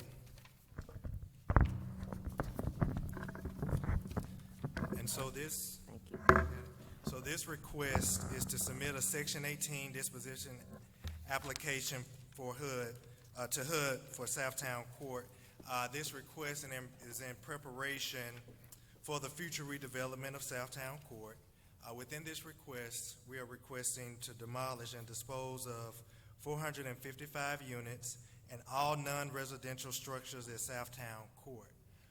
The justification for this request is that basically these buildings are obsolete, and so we've had our engineer do an obsolescence report on these units that shows that these existing buildings are past their useful life and would be more cost-effective to replace rather than rehab. We have followed the prescribed requirements by HUD for Section 18 applications, which include the property condition assessment, city sign-off on environmental assessments, meeting with the CPAB, the resident council at Southtown Court, as well as a large town hall meeting with the resident body there. We've also obtained a letter of support from Mayor Woodfin supporting the demolition and disposition of this site, and we've included that support letter in your packets. And so the last step, which we're trying to achieve today, is to obtain board approval, a board resolution to submit an application to HUD to demolish and dispose of these units.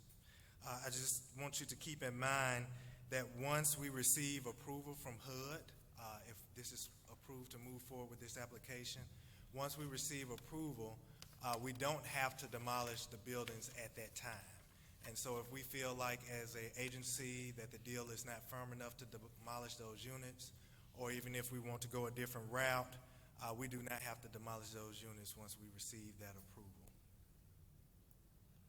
Just to make it clear, Chairman, Vice Chairman, Commissioners, we don't intend to demolish the units until we have everything in place in terms of the funding and the actual development project to move forward. And what we've said to the residents and the larger community at our demolition town hall meeting was that we anticipate perhaps that the relocation will begin sometime this time next year. And so I just wanted to be clear that upon approval, if this board grants us the ability to go forward, that there will not be any demolition until such time as we have a project to bring to, for a development project to bring to this board for approval, and most importantly, the funding. And there will be several continued interactions with the larger community to walk through the process so that every family that's in place at the time of the Housing Authority ready to go forward with this developer partner will have an opportunity to come back if they want, or go to or utilize some other relocation options. So I just want to make sure that's clear and there's no ambiguity about if this gets approved that we're going to start demolition. That will not happen right away. I have a All right, question. are there any other Commissioner- questions? Oh, sorry. Yeah, Commissioner Jackson. Oh, yeah, thank you. I noticed in this letter, I think that site, Southtown Court site, has 455 units. What are we gonna do about relocating all those people? How is that gonna be handled? So we're looking at doing a RFP today. Carl has went back to release that RFP for project-based voucher sites, where we are requesting from private landowners and private landlords to bring us existing multifamily properties that they have and would like to attach vouchers to, specifically that are located within the Southtown, Southside neighborhood, so that we can keep those families within those areas. And so that's one of the strategies. Also, we're looking at as well doing a phase approach, similar to what we did at Loveman Village, where we do not move all of the residents off-site at once. We have construction and development going on while we have a portion of residents that remain on site. Okay. I was wondering because I think St. Vincent has gone as far east as they can go, UAB has gone as far west as they can go, so we, that leaves Southtown in the middle. And that's when I was concerned, I had no idea it was 455 units. That's why I was wondering, how in the world are those people gonna be placed? And not all 455 of those households would like to return back to the site. We have many of them that want to take vouchers and move into either single-family detached or multifamily units that are already, in the larger community. As well as we have quite a few families that will be looking into home ownership as well. And so we'll be assisting those families in that permanent relocation option. Okay, thank you. All right. So let me preface my thoughts by saying this. While I'm not 100% supportive of moving forward with this demolition at this time, I gave my word to Mr. Lundy that, and I'm going to be fully transparent, that if Mayor Woodfin signed off on this demolition, then I would move forward with it. And I'm going to give you my word, that's what I plan on doing. However, I feel that the relocation and the demolition go hand in hand. I don't think I think they're married together, the demolition and the relocation. They're not separate. But in this case, I'm going to acquiesce, and I'm going to support this item. I'm going to support this measure because I gave my word that I would. But with that, I would like to make a motion to put some language, to trigger some language where the demolition will not commence, like Mr. Lundy said, until the deal is fully funded. And it must come back before this board before we demolish one unit. It must come back before this board before we demolish the first unit. We must make sure that this deal is fully funded. And also, one of the things that I would like to see is, I don't know if this would be readily available, but, and this is actually will be part of the master development agreement and the relocation strategy, but like I said, I think that the relocation strategy and the demolition are together. But I know we've done surveys. We've had our team to go out and do surveys, and for my edification, I would like to see a copy of the surveys,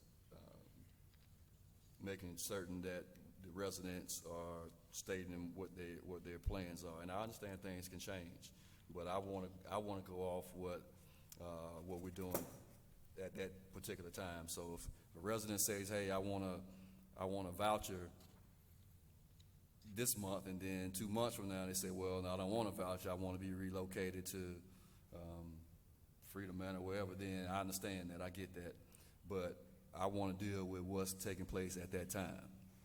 Okay, and so I would like to see a copy of each and every survey that was taken, and I would like to want to make sure that we put in place that the deal must be fully funded,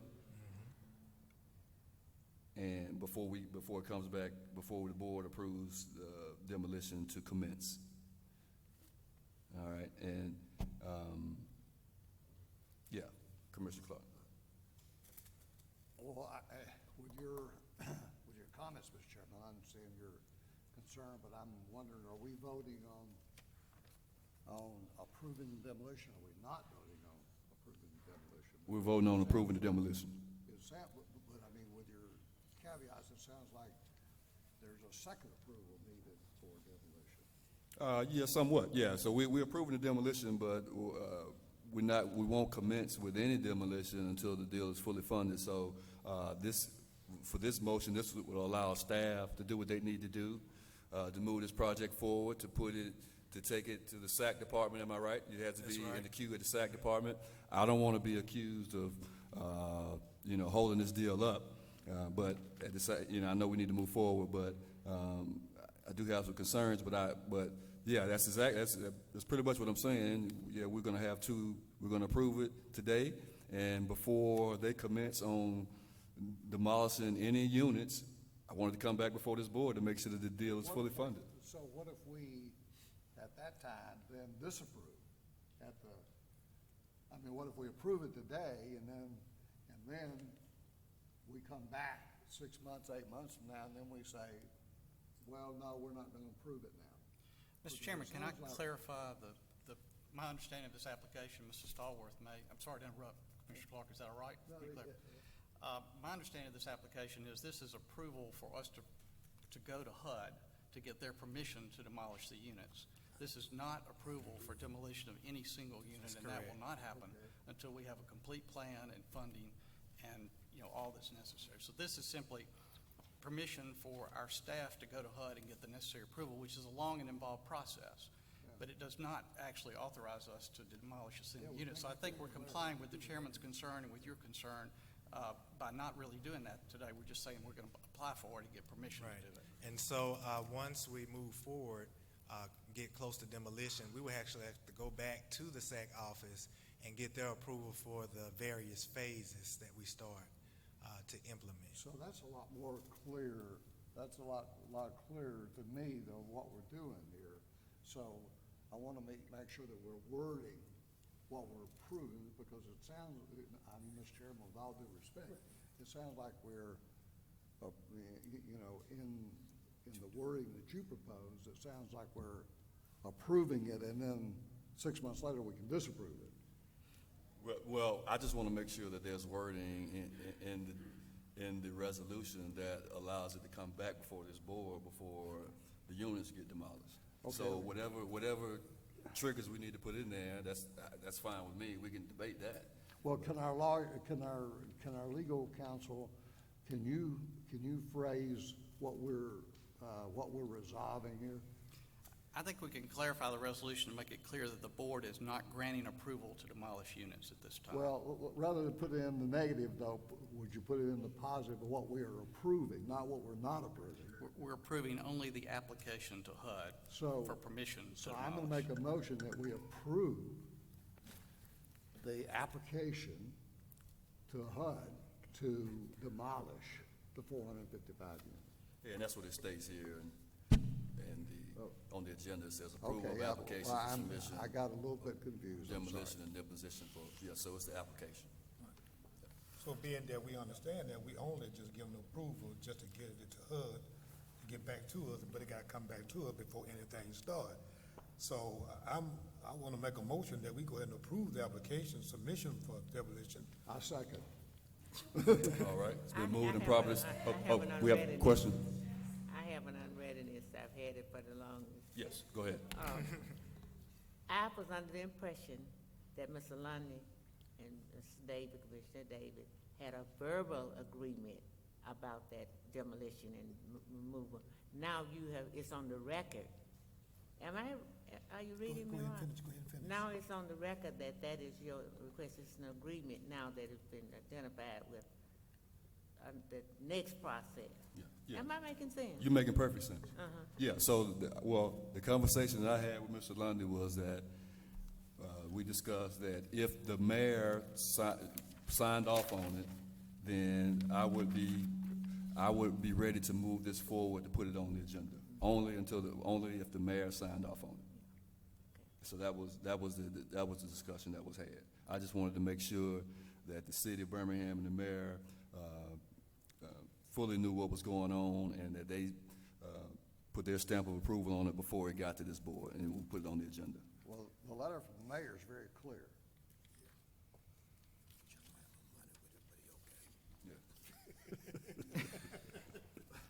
Yeah. So the records will show that. We'll show. The records will show that agreement. I'm not following you now. What Okay, you lost the me. verbal agreement that? Yeah. And the record will show that it is an agreement now. See, at first Well- I was under the impression it was an agreement between the two of you. Maybe I'm reading. Well, it no, wrong. no. The agreement was, well, it wasn't an agreement. What I told Mr. Lundy was that I didn't want it I didn't want it to go on the agenda Yeah, oh, okay. until the mayor had a chance to look at it and signed off on it. So now that's done? Yes, now we got the Okay. letter from the mayor, and so now it's on the agenda. Okay, Yeah. thank you.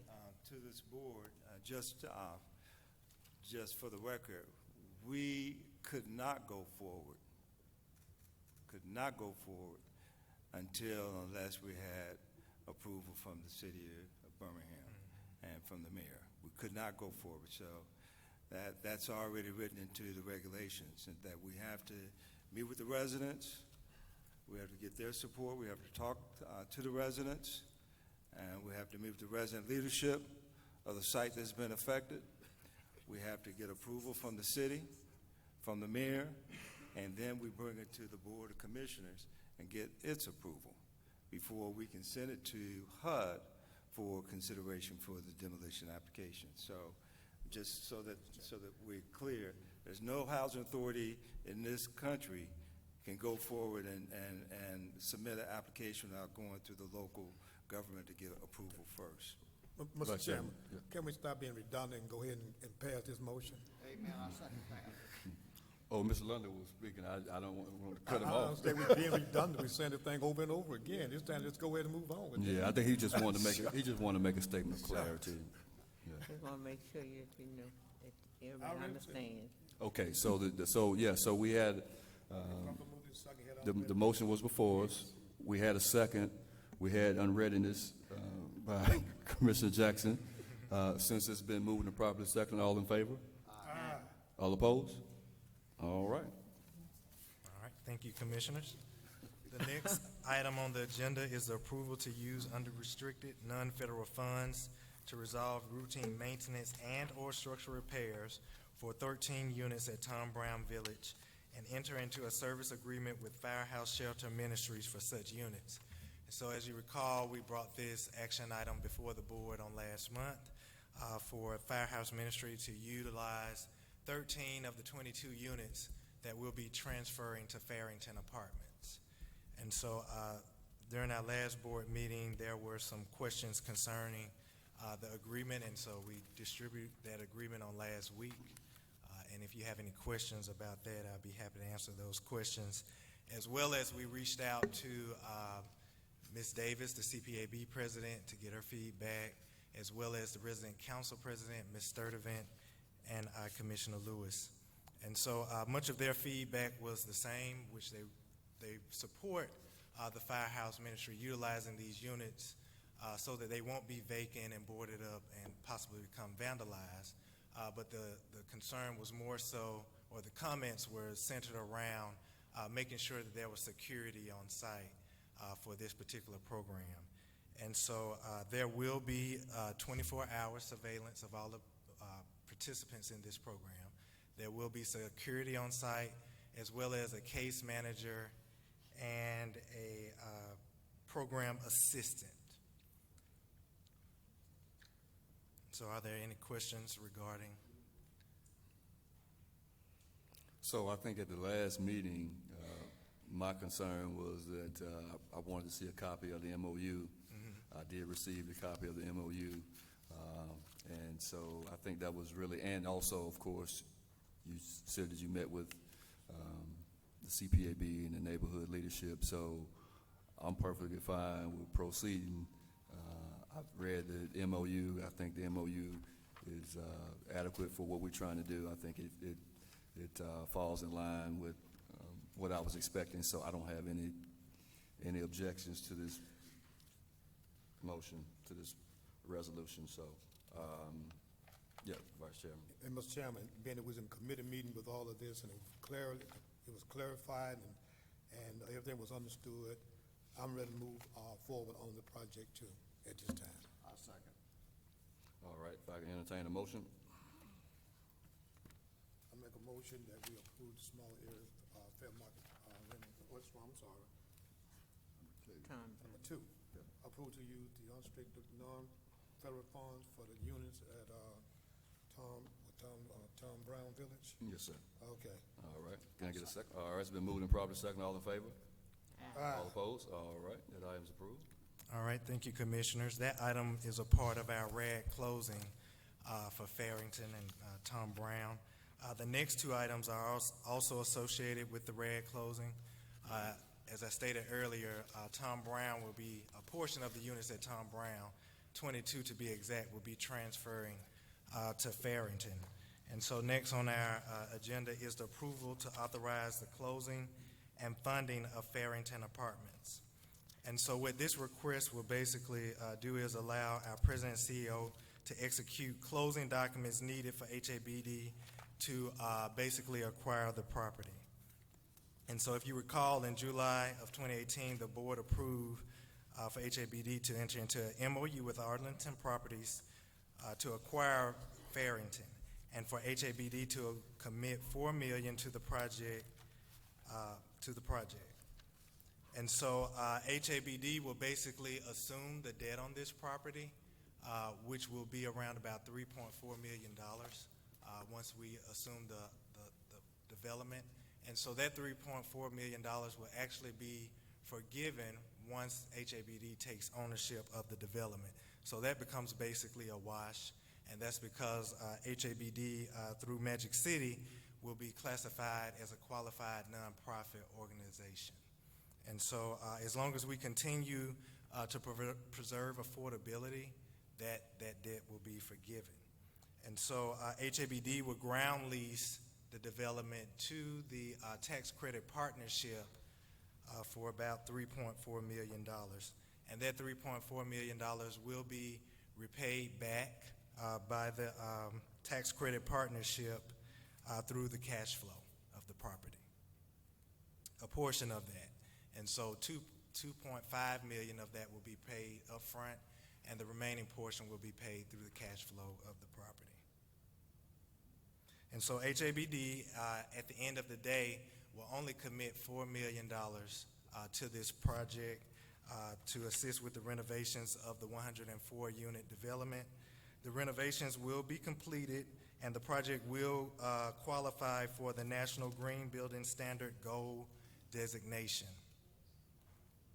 And so the project will have two priority loans, which will consist of the first mortgage, which will help with the construction of the project, the renovation of the project, which will be $2.7 million, as well as the $4 million that HABD commits to the project.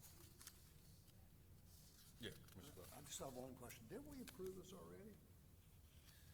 Well, basically, we're approved. So I just gave you background on what we're doing, but in essence, what we're approving is Mr. Lundy to authorize the RAD documents. But I wanted to make sure that you had background. We have been through this. Yeah, I wasn't the one that gave the background, so I wanted to make sure that you understood what was going on.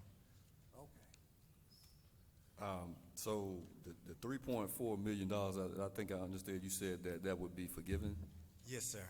That's through the mark-to-market program that HUD has. And so the existing owner of that development basically did refinancing of the project through that mark-to-market program. And so they have that debt that's left on the property. So the upfront funds that we're providing, is that coming from the Housing Authority, or is that coming from Magic City? So that's coming from the Housing Authority, the $4 million. Okay. Okay, so where's Magic City? I understand you said the Magic City. So Magic City. Is that the fiscal agent? Yeah, Magic City would just be so that we could take advantage of that debt forgiveness. Okay. And so basically this would allow the agency to have a $19 million asset in the eastern part of town. It also helps with, as you spoke about earlier, relocation and rebalancing of our housing portfolio as we demolish units at some of our other sites like Marks Village. And so it's just a way for us to bring in newer housing stock. All right. Any other questions? Mr. Chairman, I'll make a motion that we approve this acquisition of land and assuming market debt in connection with the Farrington RAD development, the RAD closing. Second. It's been moved and properly second. All in favor? Aye. All opposed? All right, that item's approved. Okay, and so the last item is, I basically went over it, which is the approval to acquire land and assume market-to-market debt in connection with the Farrington RAD closing. So okay. we've went over that already. All right, well, for the record, we can, that was item 3 that we just approved, so item 3 is approved, to authorize the closing of funding for Farrington, and then for item 4, approved to acquire the land and assume the market debt. So if I can entertain a motion for that? I make a motion that we approve the acquired land and the assumption market debt. Okay. All right, it's been moved and properly second. All in favor? All opposed? All right, that All item's right, approved. thank you, Commissioners. We're Thank you. expected for the RAD closing to take place by June 30th. And so you should see updates regarding the renovation of Farrington soon. Okay, thank you. Excellent.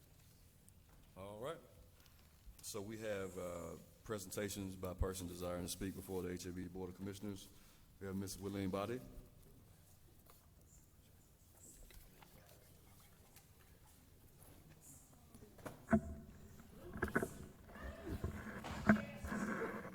Take your time, Ms. Body.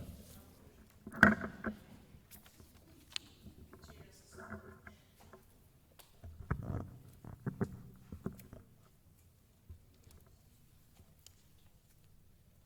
like to say good evening to the commissioners and our president.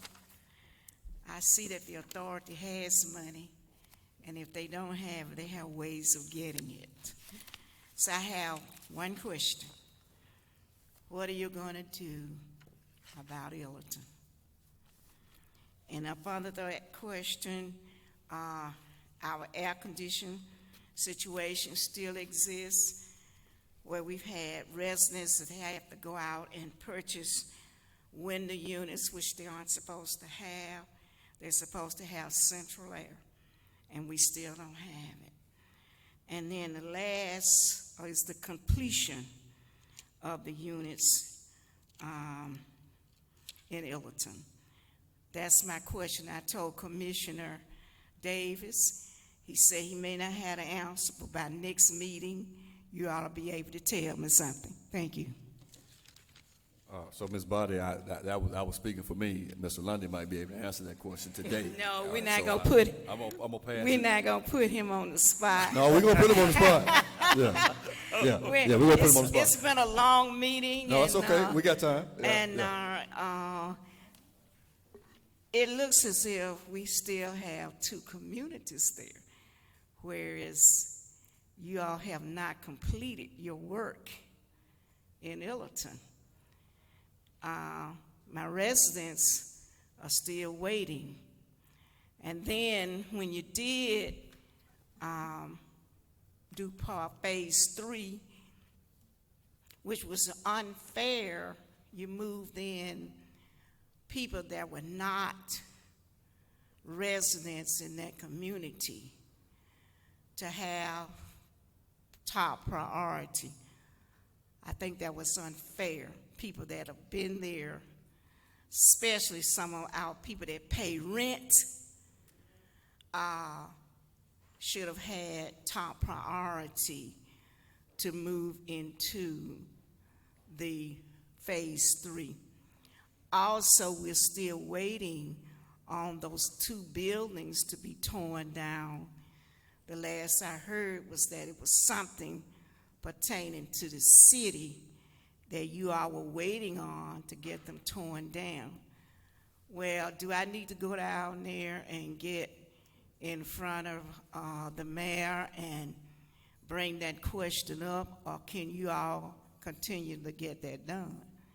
So that's my question today, and if you don't have an answer, I'll be looking forward to it by next month's meeting. Thank you. You didn't just ding Ms. Body, did you? Ms. Body, we have a short answer today, but we'll give you a more complete answer next month. Well, let's wait until we can get the complete answer, because my residents want to know. Oh, that's fine with me. Okay, let's wait until we, Okay, we'll do that. And I believe in this. I need writing. If it's not in writing, it doesn't exist. Not that I don't trust you, but I have residents that's not here, and I would need something to show them along with telling them. So if it takes next month or even the following month for you to get those questions answered for me, I will appreciate that. So we'll provide something for you in writing for next month. Thank you. And what I would ask, Ms. Body, if you'd be willing to assist us in hosting a town hall meeting at Sure. Hilton Village so that we can I was talk about, directly, I speak left directly that with the part residents. off. It was so much, I didn't want to overextend my time. But I had about to mention that you're going to all of the other sites, and you seem to have avoided Illerton. Now, when do you want to have it? We'll get with you after the meeting. We'll come up with a date and time. Thank you. Is that okay? We'd love to have you. So, Ms. Body, so I want to make sure we're on the record here.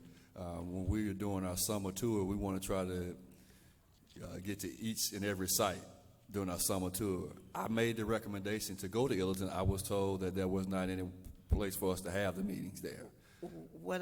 So the center, I mean, the I was summer told that- camp, the summer camp is going on at the moment, but the center accommodates 50 persons. Yeah, well, I was told. And I don't know if you have that many in here, as big as this is. Well, I was told that was actually where we wanted to go, and I was told that there wasn't adequate space to have a board meeting. Okay, well, it is adequate. You know, you're not I gonna. spoke with Ms. Bibbs, and she said that she got with Mr. Blankenship concerning that. And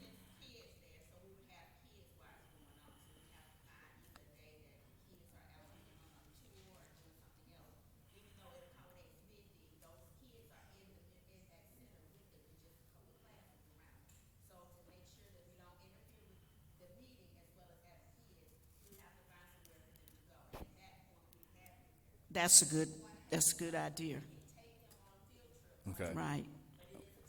Okay. Yeah. Well, I just wanted to be on the record that that's where we were planning on coming this month, and until we had to readjust. Well, So this is thank the you. closest thing that we could get to Illerton with Okay. Smithfield. So Yeah, well, you all work it out. All right, So I okay. tell my people. All right. Thank you. Okay. All right. Ms. Bertha Davis.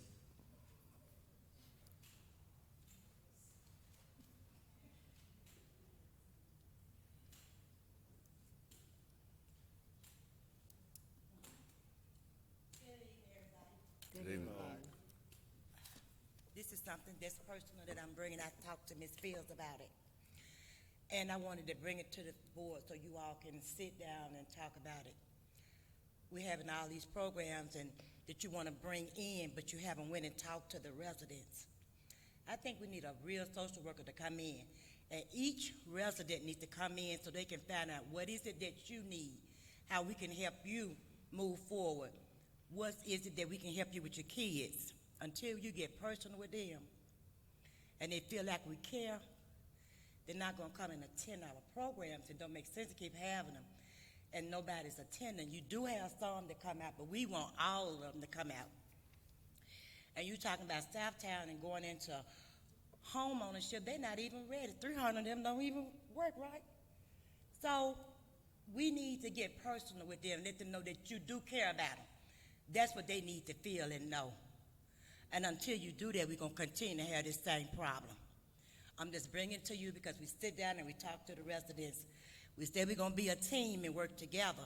But when we bring you stuff, you just listen to it, but you don't move on it.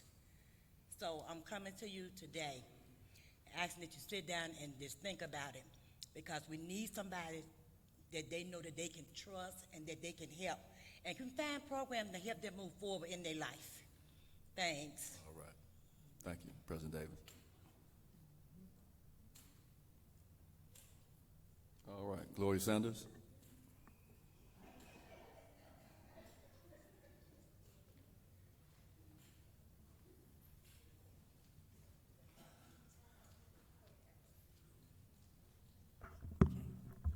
Good evening, commissioners. Good evening. The resident council, the residents, and HABD staff.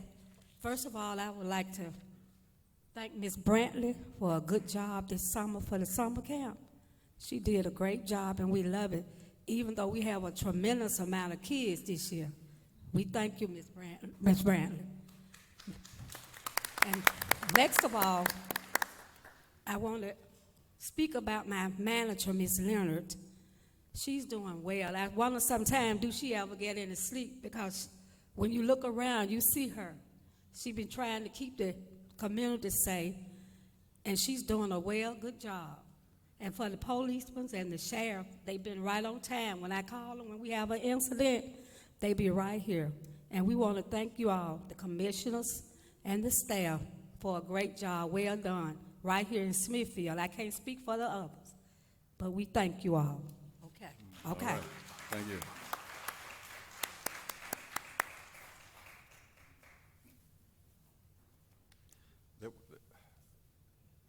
Madam, Ms. Byers, there was a lady that I think she wanted to speak during the meeting. Is she still here? Okay, all right. I just want to give her an opportunity. Okay. Does anybody else want to speak before we close this out? Yes, ma'am. Come on down.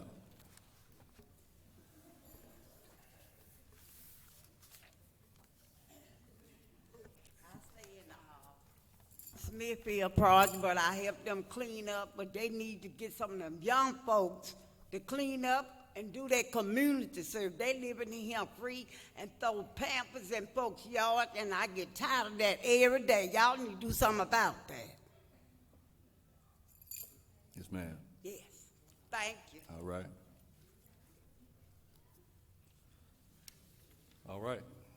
Does anybody else desire to speak before the board today? Going once, going twice. All right. If I can entertain a motion to adjourn. Mr. Chairman, I make a motion, we adjourn. Second. It's been moved and properly second. All in favor? Aye. All opposed? All right, this meeting's adjourned.